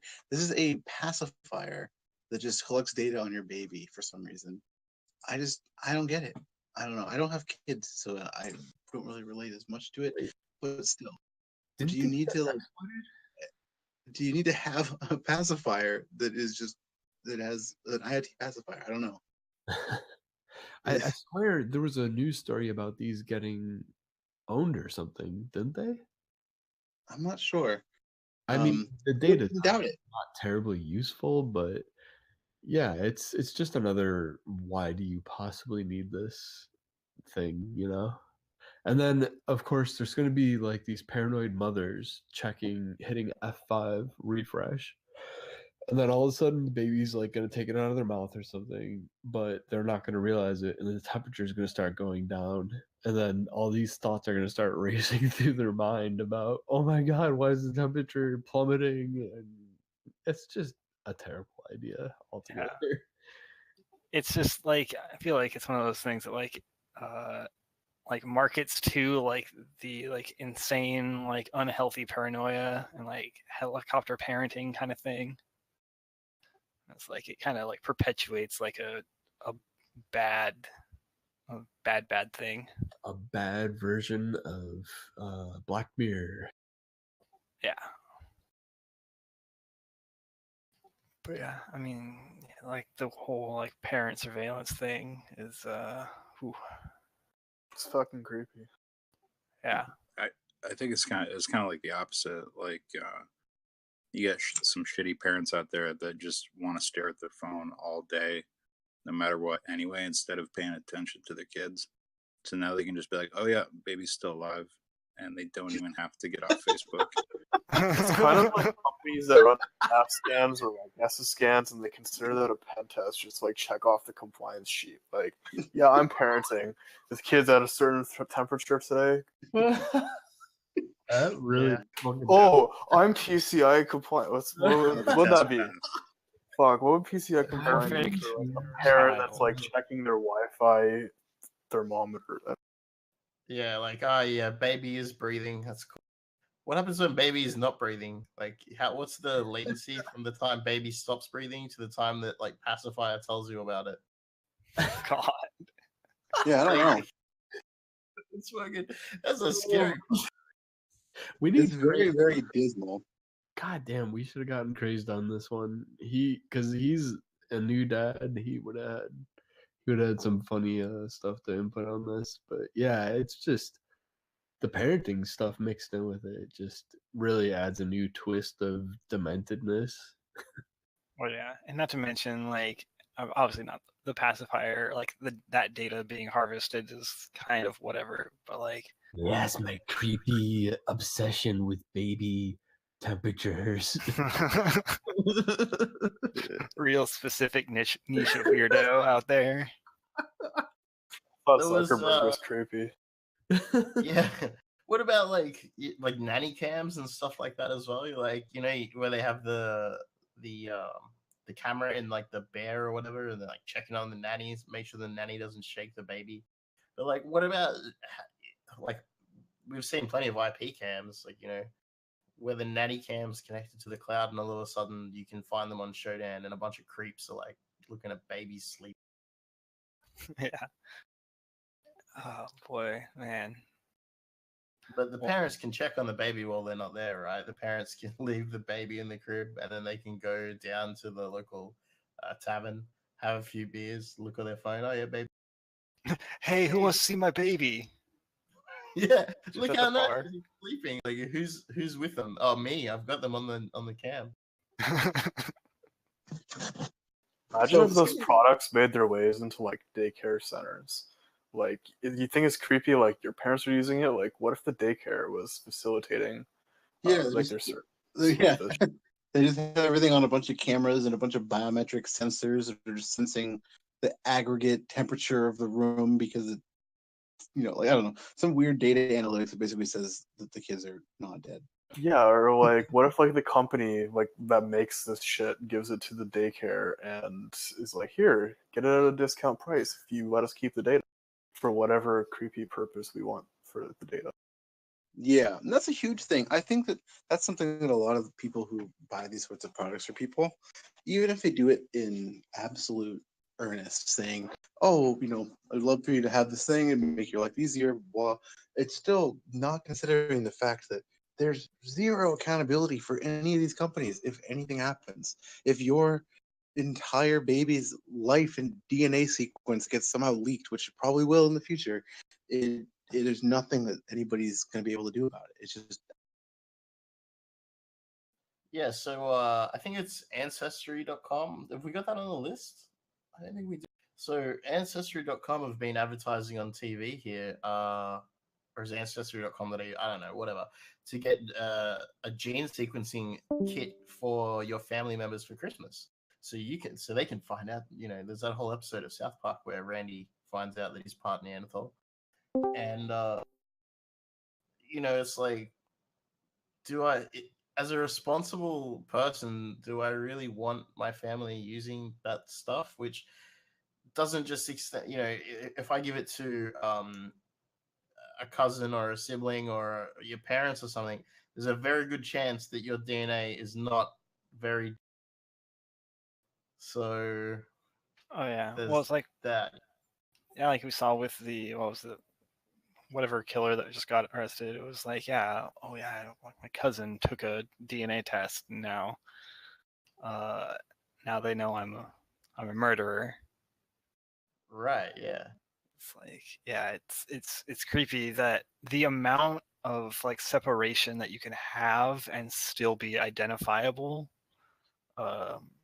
means that, like, obviously it's easy to build up a very large database that kind of captures a unique fingerprint that can be associated with everyone in the country. But with as well, very I think few like samples. The length of the genome, right? Like for humans is obviously pretty long. Like I'm no geneticist. Like I'm just gonna use some base knowledge here, but the length is pretty long, and like people are really close to like trees and other stuff, right? So how much of the data actually is just the people part to create your individuality? Like they're only looking at a small part of it, right? Yeah, yeah, and it also it depends on a lot of what pieces and parts they're looking at. But yeah, it's like the real thing that I think is the issue is that people are just so down with just giving away this kind of information at all times. 23andMe had like a data breach, right? Which is another item that we had on the list. 23andMe is something that a lot of people, including my parents, have considered or have done. My parents are like, "Oh, we want to get 23andMe." I'm like, "Please do not." Like, I don't even know. Like, people are just complicit in doing that, even though they had a breach with customer data, not the DNA data, which is of little value right now, I guess, but you don't know what it's going to be like in the future. I mean, we have the Have I Been Pwned, we have the breach compilation, which every password ever is in. You don't want to have the breach compilation DNA.sql, like, of everybody just out there for whatever future crimes and weird stuff's going to happen. It just seems so reckless. Well, not to mention like marketing to people based on like their insurance genetic companies. predisposition to a disease, right? Like, oh yeah, you're probably going to get ass cancer, so we're going to. Well, if you want to know that from 23andMe, you have to pay $50. Oh, so it's cheaper to not get the results. Yeah. It's like they just want to send you. Yeah. I just got 3 of those as Christmas presents for people. I understand the value of wanting to know that kind of stuff. That stuff is very useful, but it seems like it should just be within the hands of like scientific and like medical research stuff, like for yourself, rather than like a random app. I don't know. It just seems like it's something that like if you're trusting a third party who I don't know what their qualifications are to just handle that kind of data, and then potentially again sell aggregates of data of DNA analysis to other companies when they eventually analyze all the DNA in the world and can't make any more money off their product and need to sell all their assets. That is going to be the scenario where there's going to be random insurance companies and shady third-party companies that are just going to buy that stuff and then use it against you. I mean, it's going to be the case where if I get sequenced or whatever, right? I want the data to be securely handled, sequenced properly, where it's like no chance of contamination stuff, and then it comes back on a physical something only to me. It's like not in a database. Like that's the ideal scenario, and then you can analyze it as you wish with like tools or whatever, like that looks for the same tools a doctor might use that gives the results, and then you can or give it to your doctor or whatever. Like like you can be in charge of who you share it with and where it gets analyzed, and then you're sort of in control of it. But in these cases, it's like no, it's in the hands of third party business. You're their product basically. Like they're selling you, but you're the product. Your DNA is what they really want. Yeah, it makes you think of how much does it actually cost to run those tests, right? Like, how much are they making on the test itself, and how much are they making on the data? Like, one of those things where, like, the tests themselves could be a completely, like a market that's not worth anything, like, from that standpoint. You could be losing money on the test just to make money on the data. Right. Yeah, it's like it's hard to really know. I mean, I haven't read the terms of service of 23andMe, but those are obviously broken frequently, especially with people who breach stuff. I can't wait till there's a Git repo of like the way there is word lists of like DNA list, and then there'll be like a pull request or like an issue open. Can you please remove my genome from the team? Dolphin 1. Dolphin 1. What? Yeah. It was like the guy's like, my password is in the password list. Can you please remove it? I'm like, I like that about Facebook. I don't know if you ever searched delete my Facebook, but if you search that on Facebook, it's all people who are like trying to get their Facebooks deleted or recovered, and they just post their full login. I'm like, please delete this account. It's like, okay. Yeah, I bet Facebook's gonna read that. Actually, Shell had a pretty fun search on Twitter this week. It was the new badge. Oh yeah. Wait, what was the search?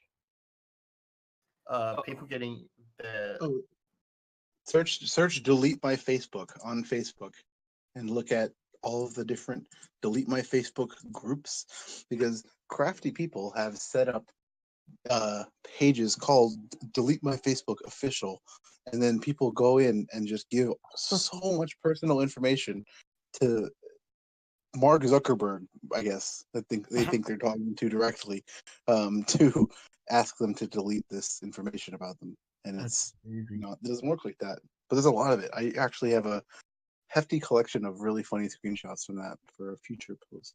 Love it. Good stuff. But so speaking of mishandling data and breaches, so Hermit bought a smartwatch recently from VTech, and it's a really funny smartwatch. It's very, very like low quality, but it's funny because it's easy to play with, and we looked and found on their website that there was a notification saying there was a cyber attack on VTech, and they were apologizing for it. Basically, I don't really know the details about the VTech attack. I think that it was some data got leaked, and also people could talk to the kids directly through the devices. But that kind of stuff is like just a thing that happens with like very popular tech products. And who knows what happened with all those like kids' data and like pictures of them and videos of them. It's just really, really creepy. But now, if you go to VTech's website, and if you go on any of their like internal services for like searching apps and stuff, if you do anything like I searched for an apostrophe and my IP got banned, and I still can't go back to the website. It just immediately classifies it as a malicious attempt to do something, and it just bans you instantly outright. So man, can you spoof the header X forwarded, and then just set your IP to like 0.0 and then search for a quote. Just ban everyone for the same rule. Go for it, guys. I wonder. Who knows? Oh, looks like Wish just stopped fuzzing. We get some more searches in here. Ran through the fuzz list.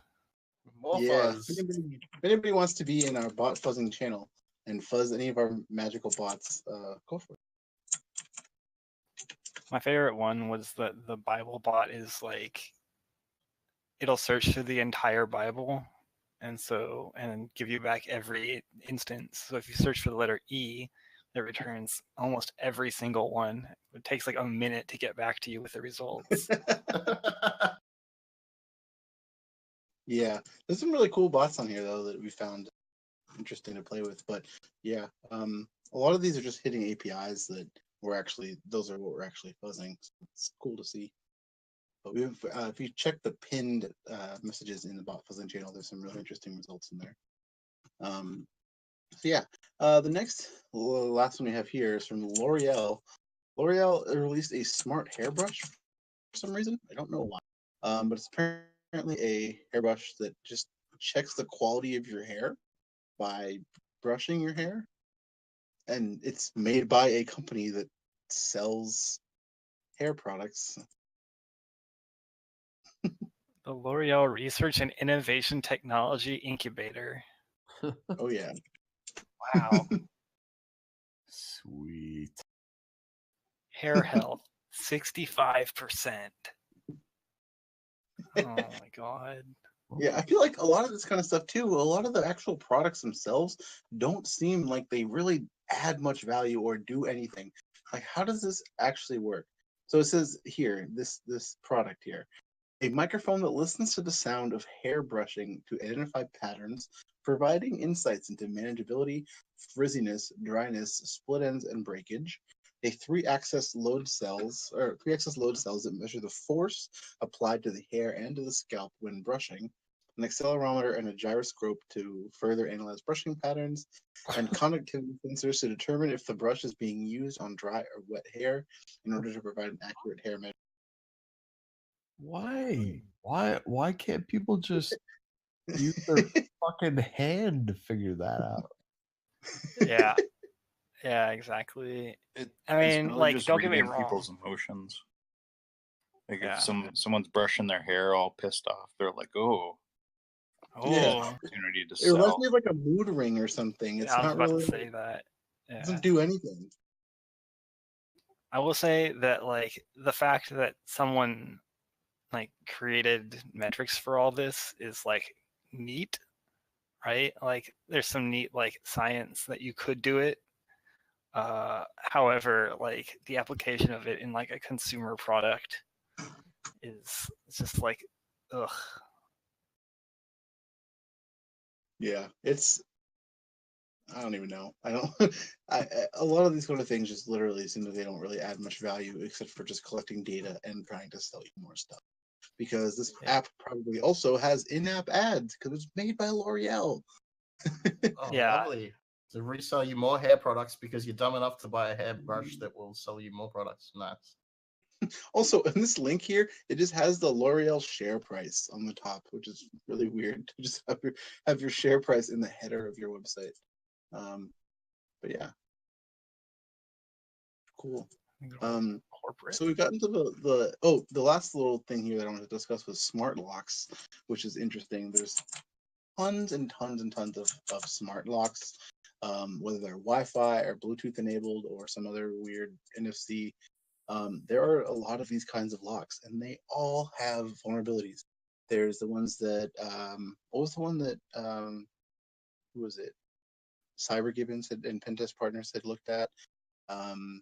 There's a bunch of other ones that you can just unlock randomly. It's just, I don't know. I don't see why anybody would ever trust a smart lock. Yeah, and silly stuff. Like I said, it's the impenetrable if you don't have a screwdriver.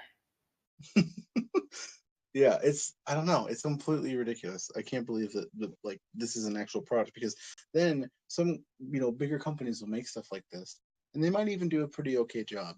But then there's random third party shitty companies that just decide to get into this business and throw something onto the market, no matter what it is, and call it a smartwatch or a smart lock, and just think that that's okay.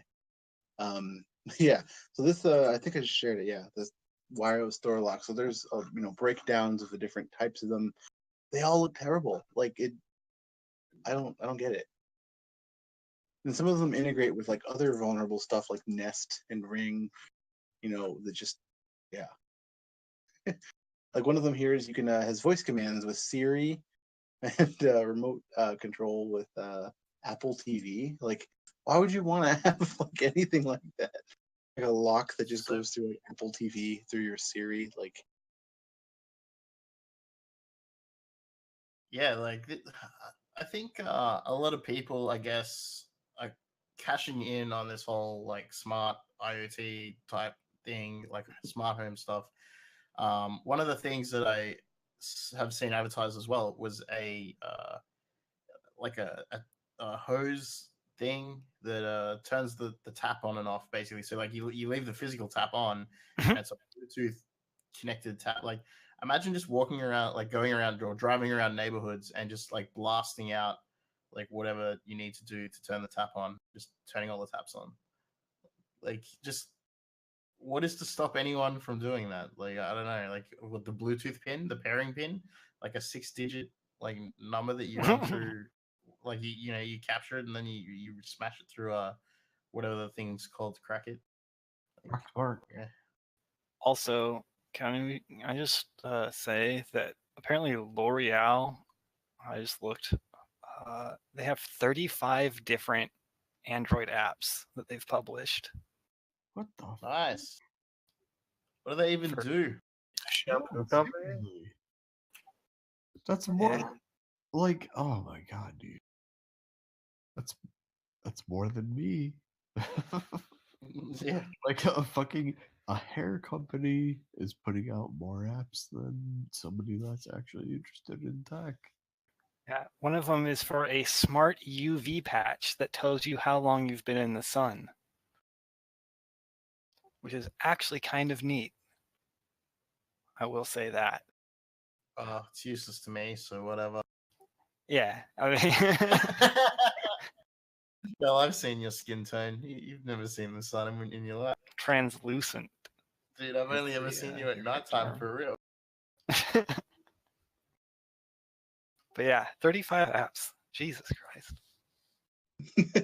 Yeah, and they're all of this is just 100% marketing. That's all it is. It's insane. The other one that I found too that I Post and Voice's voice is just sad. It's not really an IoT product, but if you I don't know, this is as a gift for anybody. It's just the digital 2-in-1 iPod activity seat for iPad. It's just basically a giant extension of an iPad that a little kid, the toilet that you sit on, and it's just kind of depressing. There's also 51 unanswered questions in this Amazon thing.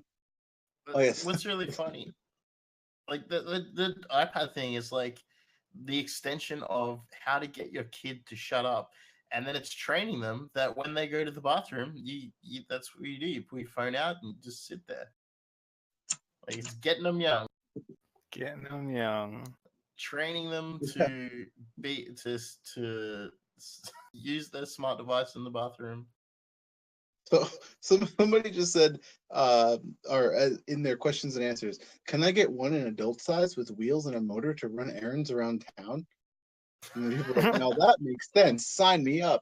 Will it come with snow tires? Another one says, needs a seatbelt and a back seat and mirrors. Seriously, like what? Like, people want just a toilet to just drive around in. It's just, I don't know.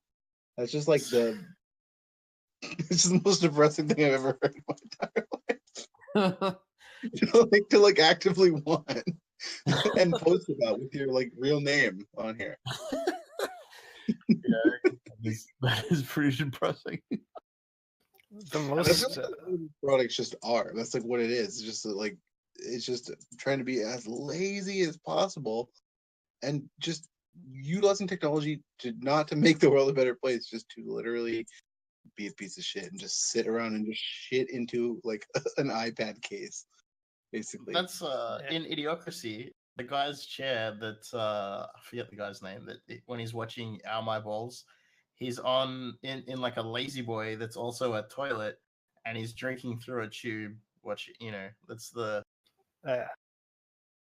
Also, I'd like to point out that this is the 197th most popular product in child potties. That's awesome. There's a Can we, little depressing in this video. What? Can we talk about the next depressing item that was on the list? Which one I is mean, this? they're Are we getting into the sex toys now? Yeah, I don't know if it's not really a toy. It doesn't seem there's no toy about it. I think. Which one is this? The smart condom. Oh, okay, yeah. Okay, so yeah, before we do this, I wanted to save you to the end in case there's anybody listening, or if you want to just shut it off and not listen to us talk about this kind of stuff, you can now. We'll see you next year. But so yeah, the next thing that we'll have on here or to discuss is the gamut of adult products that are all Bluetooth and Wi-Fi and NFC enabled. And yeah, so this smart condom. Why? Literally, so the description of a smart condom, which I'll throw in here, is. Oh, please do. The description is glorious. So, the Icon Smart Condom. Have you ever wondered how many calories you're burning during intercourse? How many thrusts? The speed of your thrusts? The duration of your sessions? Frequency? How many different positions you use in a period of a week, a month, or a year? Ever wondered how you stack up against other people around the world? Welcome to the future of wearable technology in the bedroom. Welcome to Icon. We know you have you have a lot of questions, so read the full information below. Which, yeah, there's a really sad FAQ. Holy! I love that you called This it really sad. This is very, very, very sad. Okay. So the first thing that I thought of when I like read this was, do you remember the episode of The Office where Michael talks about Holly making him film them having sex and reviewed it with them after to like give him to a review like how he could improve, because she was like such an HR person that like needed performance reviews and sex life. This is what it reminds me of. But then the gamification. Ever wondered how you stack up against other people from around the world? No, I don't. Like, really sad. So there's actually this the first thing I thought of from this was actually a bash.org. It basically, I'll just read the first line without getting too far. Scientists have determined the average time for intercourse is 4 minutes. The average number of strokes per minute is 9. The average penis length being 6 inches, and the average female received 216 inches or 15 feet per intercourse, 3 times per week, 52 weeks in a year. So 150 times 18 makes 2,700 feet, or just over a mile and a half. If you're not getting a mile and a half, like it's like that was a joke. That was supposed to be a joke. It was supposed to be a joke, and now it's not.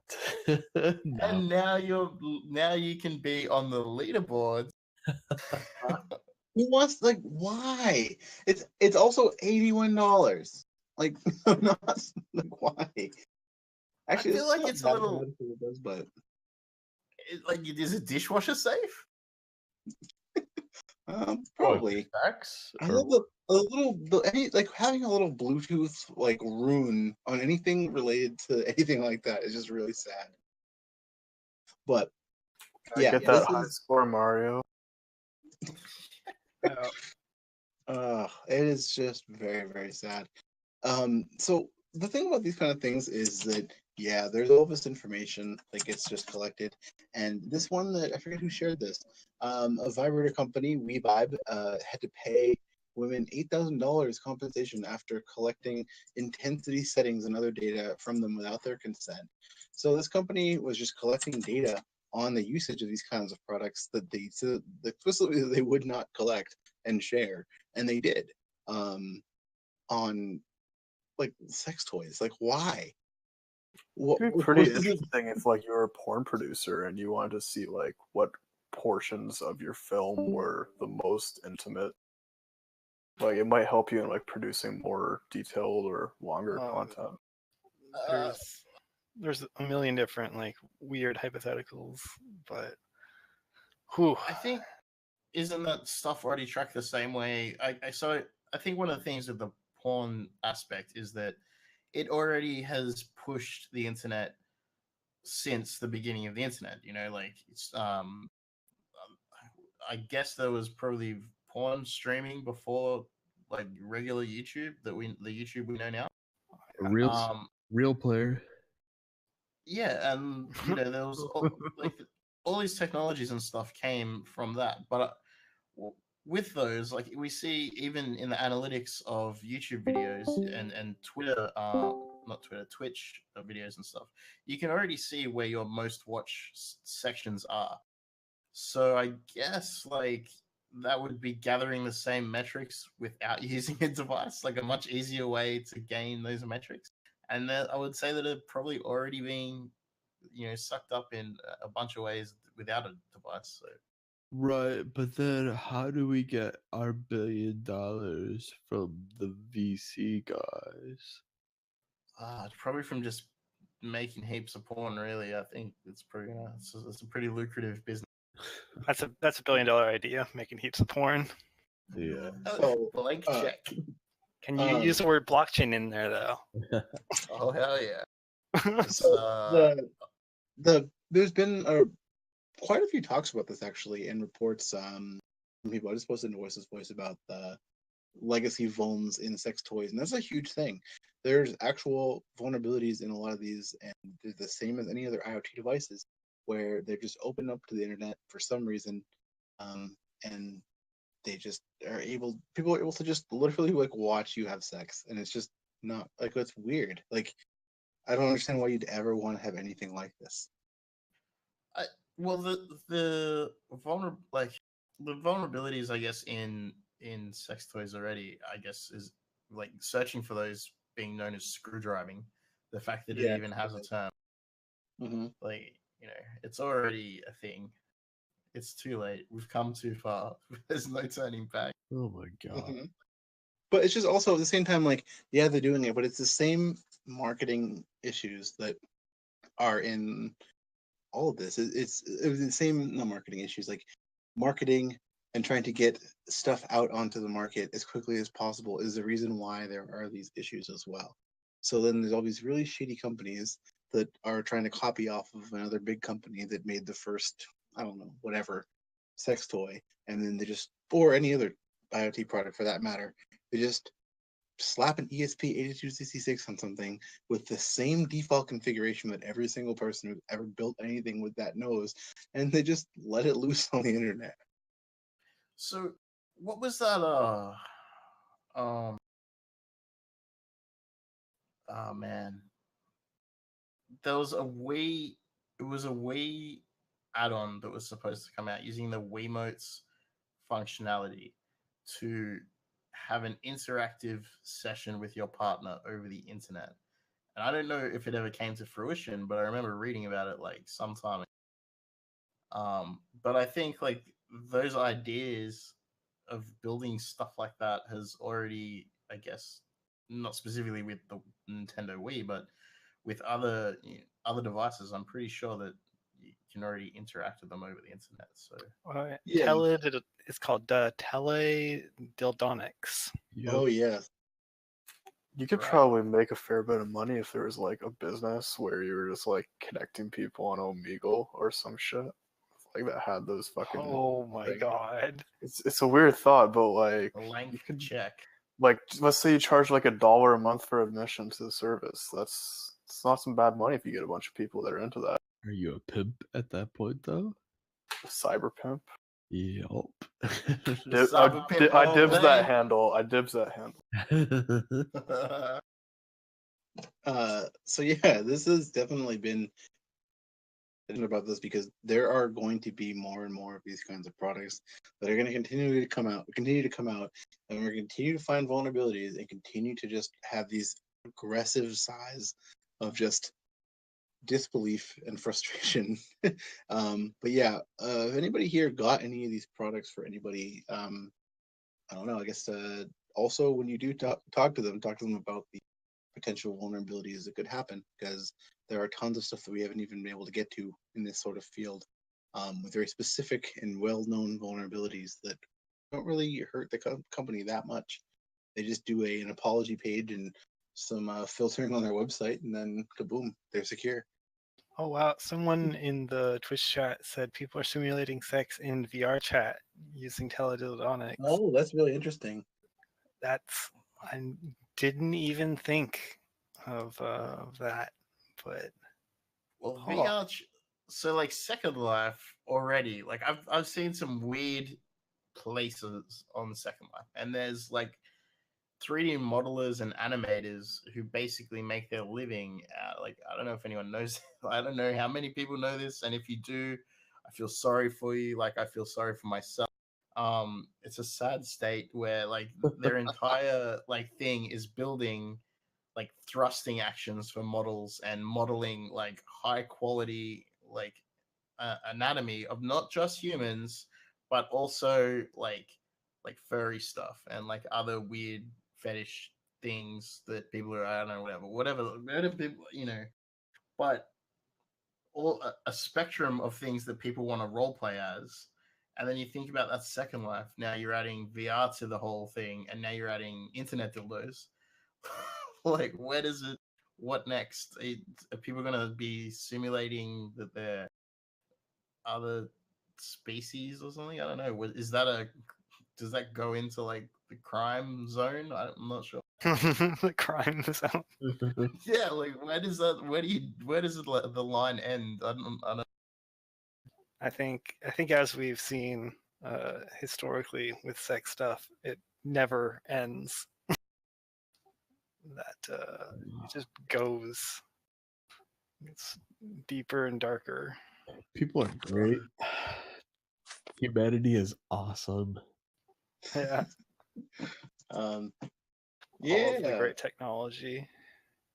You know what's awesome is those faces that were generated by NVIDIA. Oh, those were really neat. Yeah. Yeah, fuck those faces. The fucking video for that. That's some bullshit. They're real life NPCs. I want to see. Yeah, I want to see like the combination of like the deep fakes plus porn plus blockchain plus dildonics or whatever, so that you can go like, right, I want this specific thing generated for me. There's like a proof of work of everybody like out there generating like graphics, using the graphics cards to generate your video in real time on the blockchain.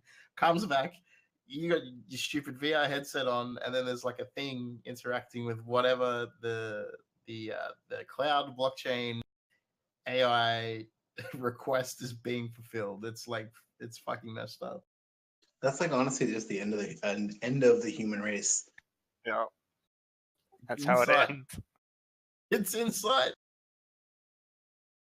Dude. Later, man. It's every single VC keyword though. You definitely hit it. Imagine like ransomware for like some of these like IoT butt plugs or stuff that you can like control the vibration. You just turn it up and leave it stuck on. Yeah, like I'm surprised no one's done that. Like if there's a whole bunch of this shit on Shodan, like how hard should it be to like worm it and like keep it locked in? Like I'll only turn this off if you give me a Bitcoin, or I'll turn it on at really inconvenient time. Yeah. Well, I mean, those Black Mirror again. I don't know if I want to spoil the episode. Actually, was that actually an episode? No, there was an episode where someone was being forced to do something because they were recorded. Yeah. In their private. I only like clicked through a few of the episodes. Yeah, I won't go into the whole plot of the thing. Needless to say, it's sad and fucked up by the end. More fucked up than you think with every Black Mirror episode. But Yeah. but the premise at the beginning of the episode is the only point I wanted to make, is that, like, you know, what if you ransomware somebody's private activity like that they might be ashamed of, and this comes back to a thing Dan said a long time ago about being ashamed of things and not being ashamed of things, and that having power over you. You know, somebody might pay that 1 or 2 bitcoins to turn off their incessantly vibrating dildo because they're somewhere where they need it turned off right now. Yeah, it's like the airport. There's people that wear them to work. Really? It's really yes. I have heard about it. Oh, okay. Well, okay. Now I see where your head's at with ransomware. Yeah, like imagine if you're in a meeting and like something that only Hubby was supposed to control is suddenly fucking going off like a fucking pager. Like, you know what would be even worse? Like, imagine if someone like stole your Ops Genie API key and like linked that shit up to there. Like I'd rather have the ransomware. Oh, like you know those you know when you've got the table buzzers and you pick up when you're waiting for a meal and you put it on the table and they're like violently vibrate like you just like you're just in a meeting or something, right? And you're just like hanging out and somebody you just hit somebody falls off their chair like, oh fuck. Yo, how inappropriate. Very inappropriate. Pay the Bitcoin right. Fuck, I love it. That's great. He's on the floor screaming, who's got a Bitcoin? Who's got a Bitcoin?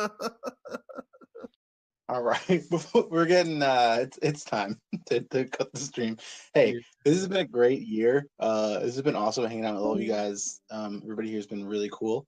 Thank you to all of our listeners and all of our fans and everybody who contributes, because we have a lot of really, really cool people who jump in and just do cool shit. It's really awesome to just see our community grow, because we have people who just bring a bunch of cool vibes to our circle, and start doing projects with us, like making bots and doing random projects and things. And I'm just really happy that we've been able to do as long as we have. And so shout out to every single person, all of you. Thanks for making this year really, really cool. Guests. Yeah, all of our guests, everybody who's come on, everybody who's done anything in any way for helping us out has been amazing. Because we literally, whole thing started out as a joke on IRC, and it's just turned into a really cool thing. And we've spent the better part of the year just putting out awesome content and doing really awesome projects with people. So hell yeah, thanks, man. guys. Yo, thank you for doing all that you do for the show, man. You rock. Thanks. All of you guys are awesome. But yeah, no. So we're not going to be on for Christmas, but we'll be back on the 4th, I believe. 1st. No. Oh yeah, it's New Year's Day. So we will Maybe let's go drunk or something. We'll do something. Yeah, we'll do something cool. But yeah, but thanks to everybody though, because we'll be gone for a week, and this is like, I think this is the first week that we haven't done our, what's it called? Like, we haven't done an episode since we started. So it's pretty cool. But we are we worked through. Sorry, I was just gonna say we worked through like internet connectivity problems at DEF CON. We worked through the 1 week that you weren't here. That was incredibly difficult. Just goes to show how much you put into this. And yeah, so this will be the time the production went out at work and had to fail over to the next thing while I was on call. That was awful. Oh right, yeah, terrible. But you guys held it down, and I'm really happy for it. Grateful for all of you. We still had an awesome conversation and episode. So yeah, thanks, and thanks. It will subscribe to PewDiePie. Hell yeah. So, oh yeah, subscribe to T Series as well. Actually, yeah, T Series, not PewDiePie. Yeah, thanks everybody. Thanks everybody who's supported us on Patreon. Thanks everybody who's cheered us on Twitch. It's been an awesome year, and we'll be back next year with just the same amount of stuff and probably a lot more. So yeah. And if over the break that you do some sweet stuff, let us know because the shows will keep coming as soon as we're back. Hell yeah. Yeah. So yeah, and feel free to join our Discord. We are at elite.club. We will be here. We're always here. Come chat with us. Come learn, share stuff. Dope. So all right, let's sign off now. Goodbye. Bye, friends. Peace. Your Bob's box. Hey.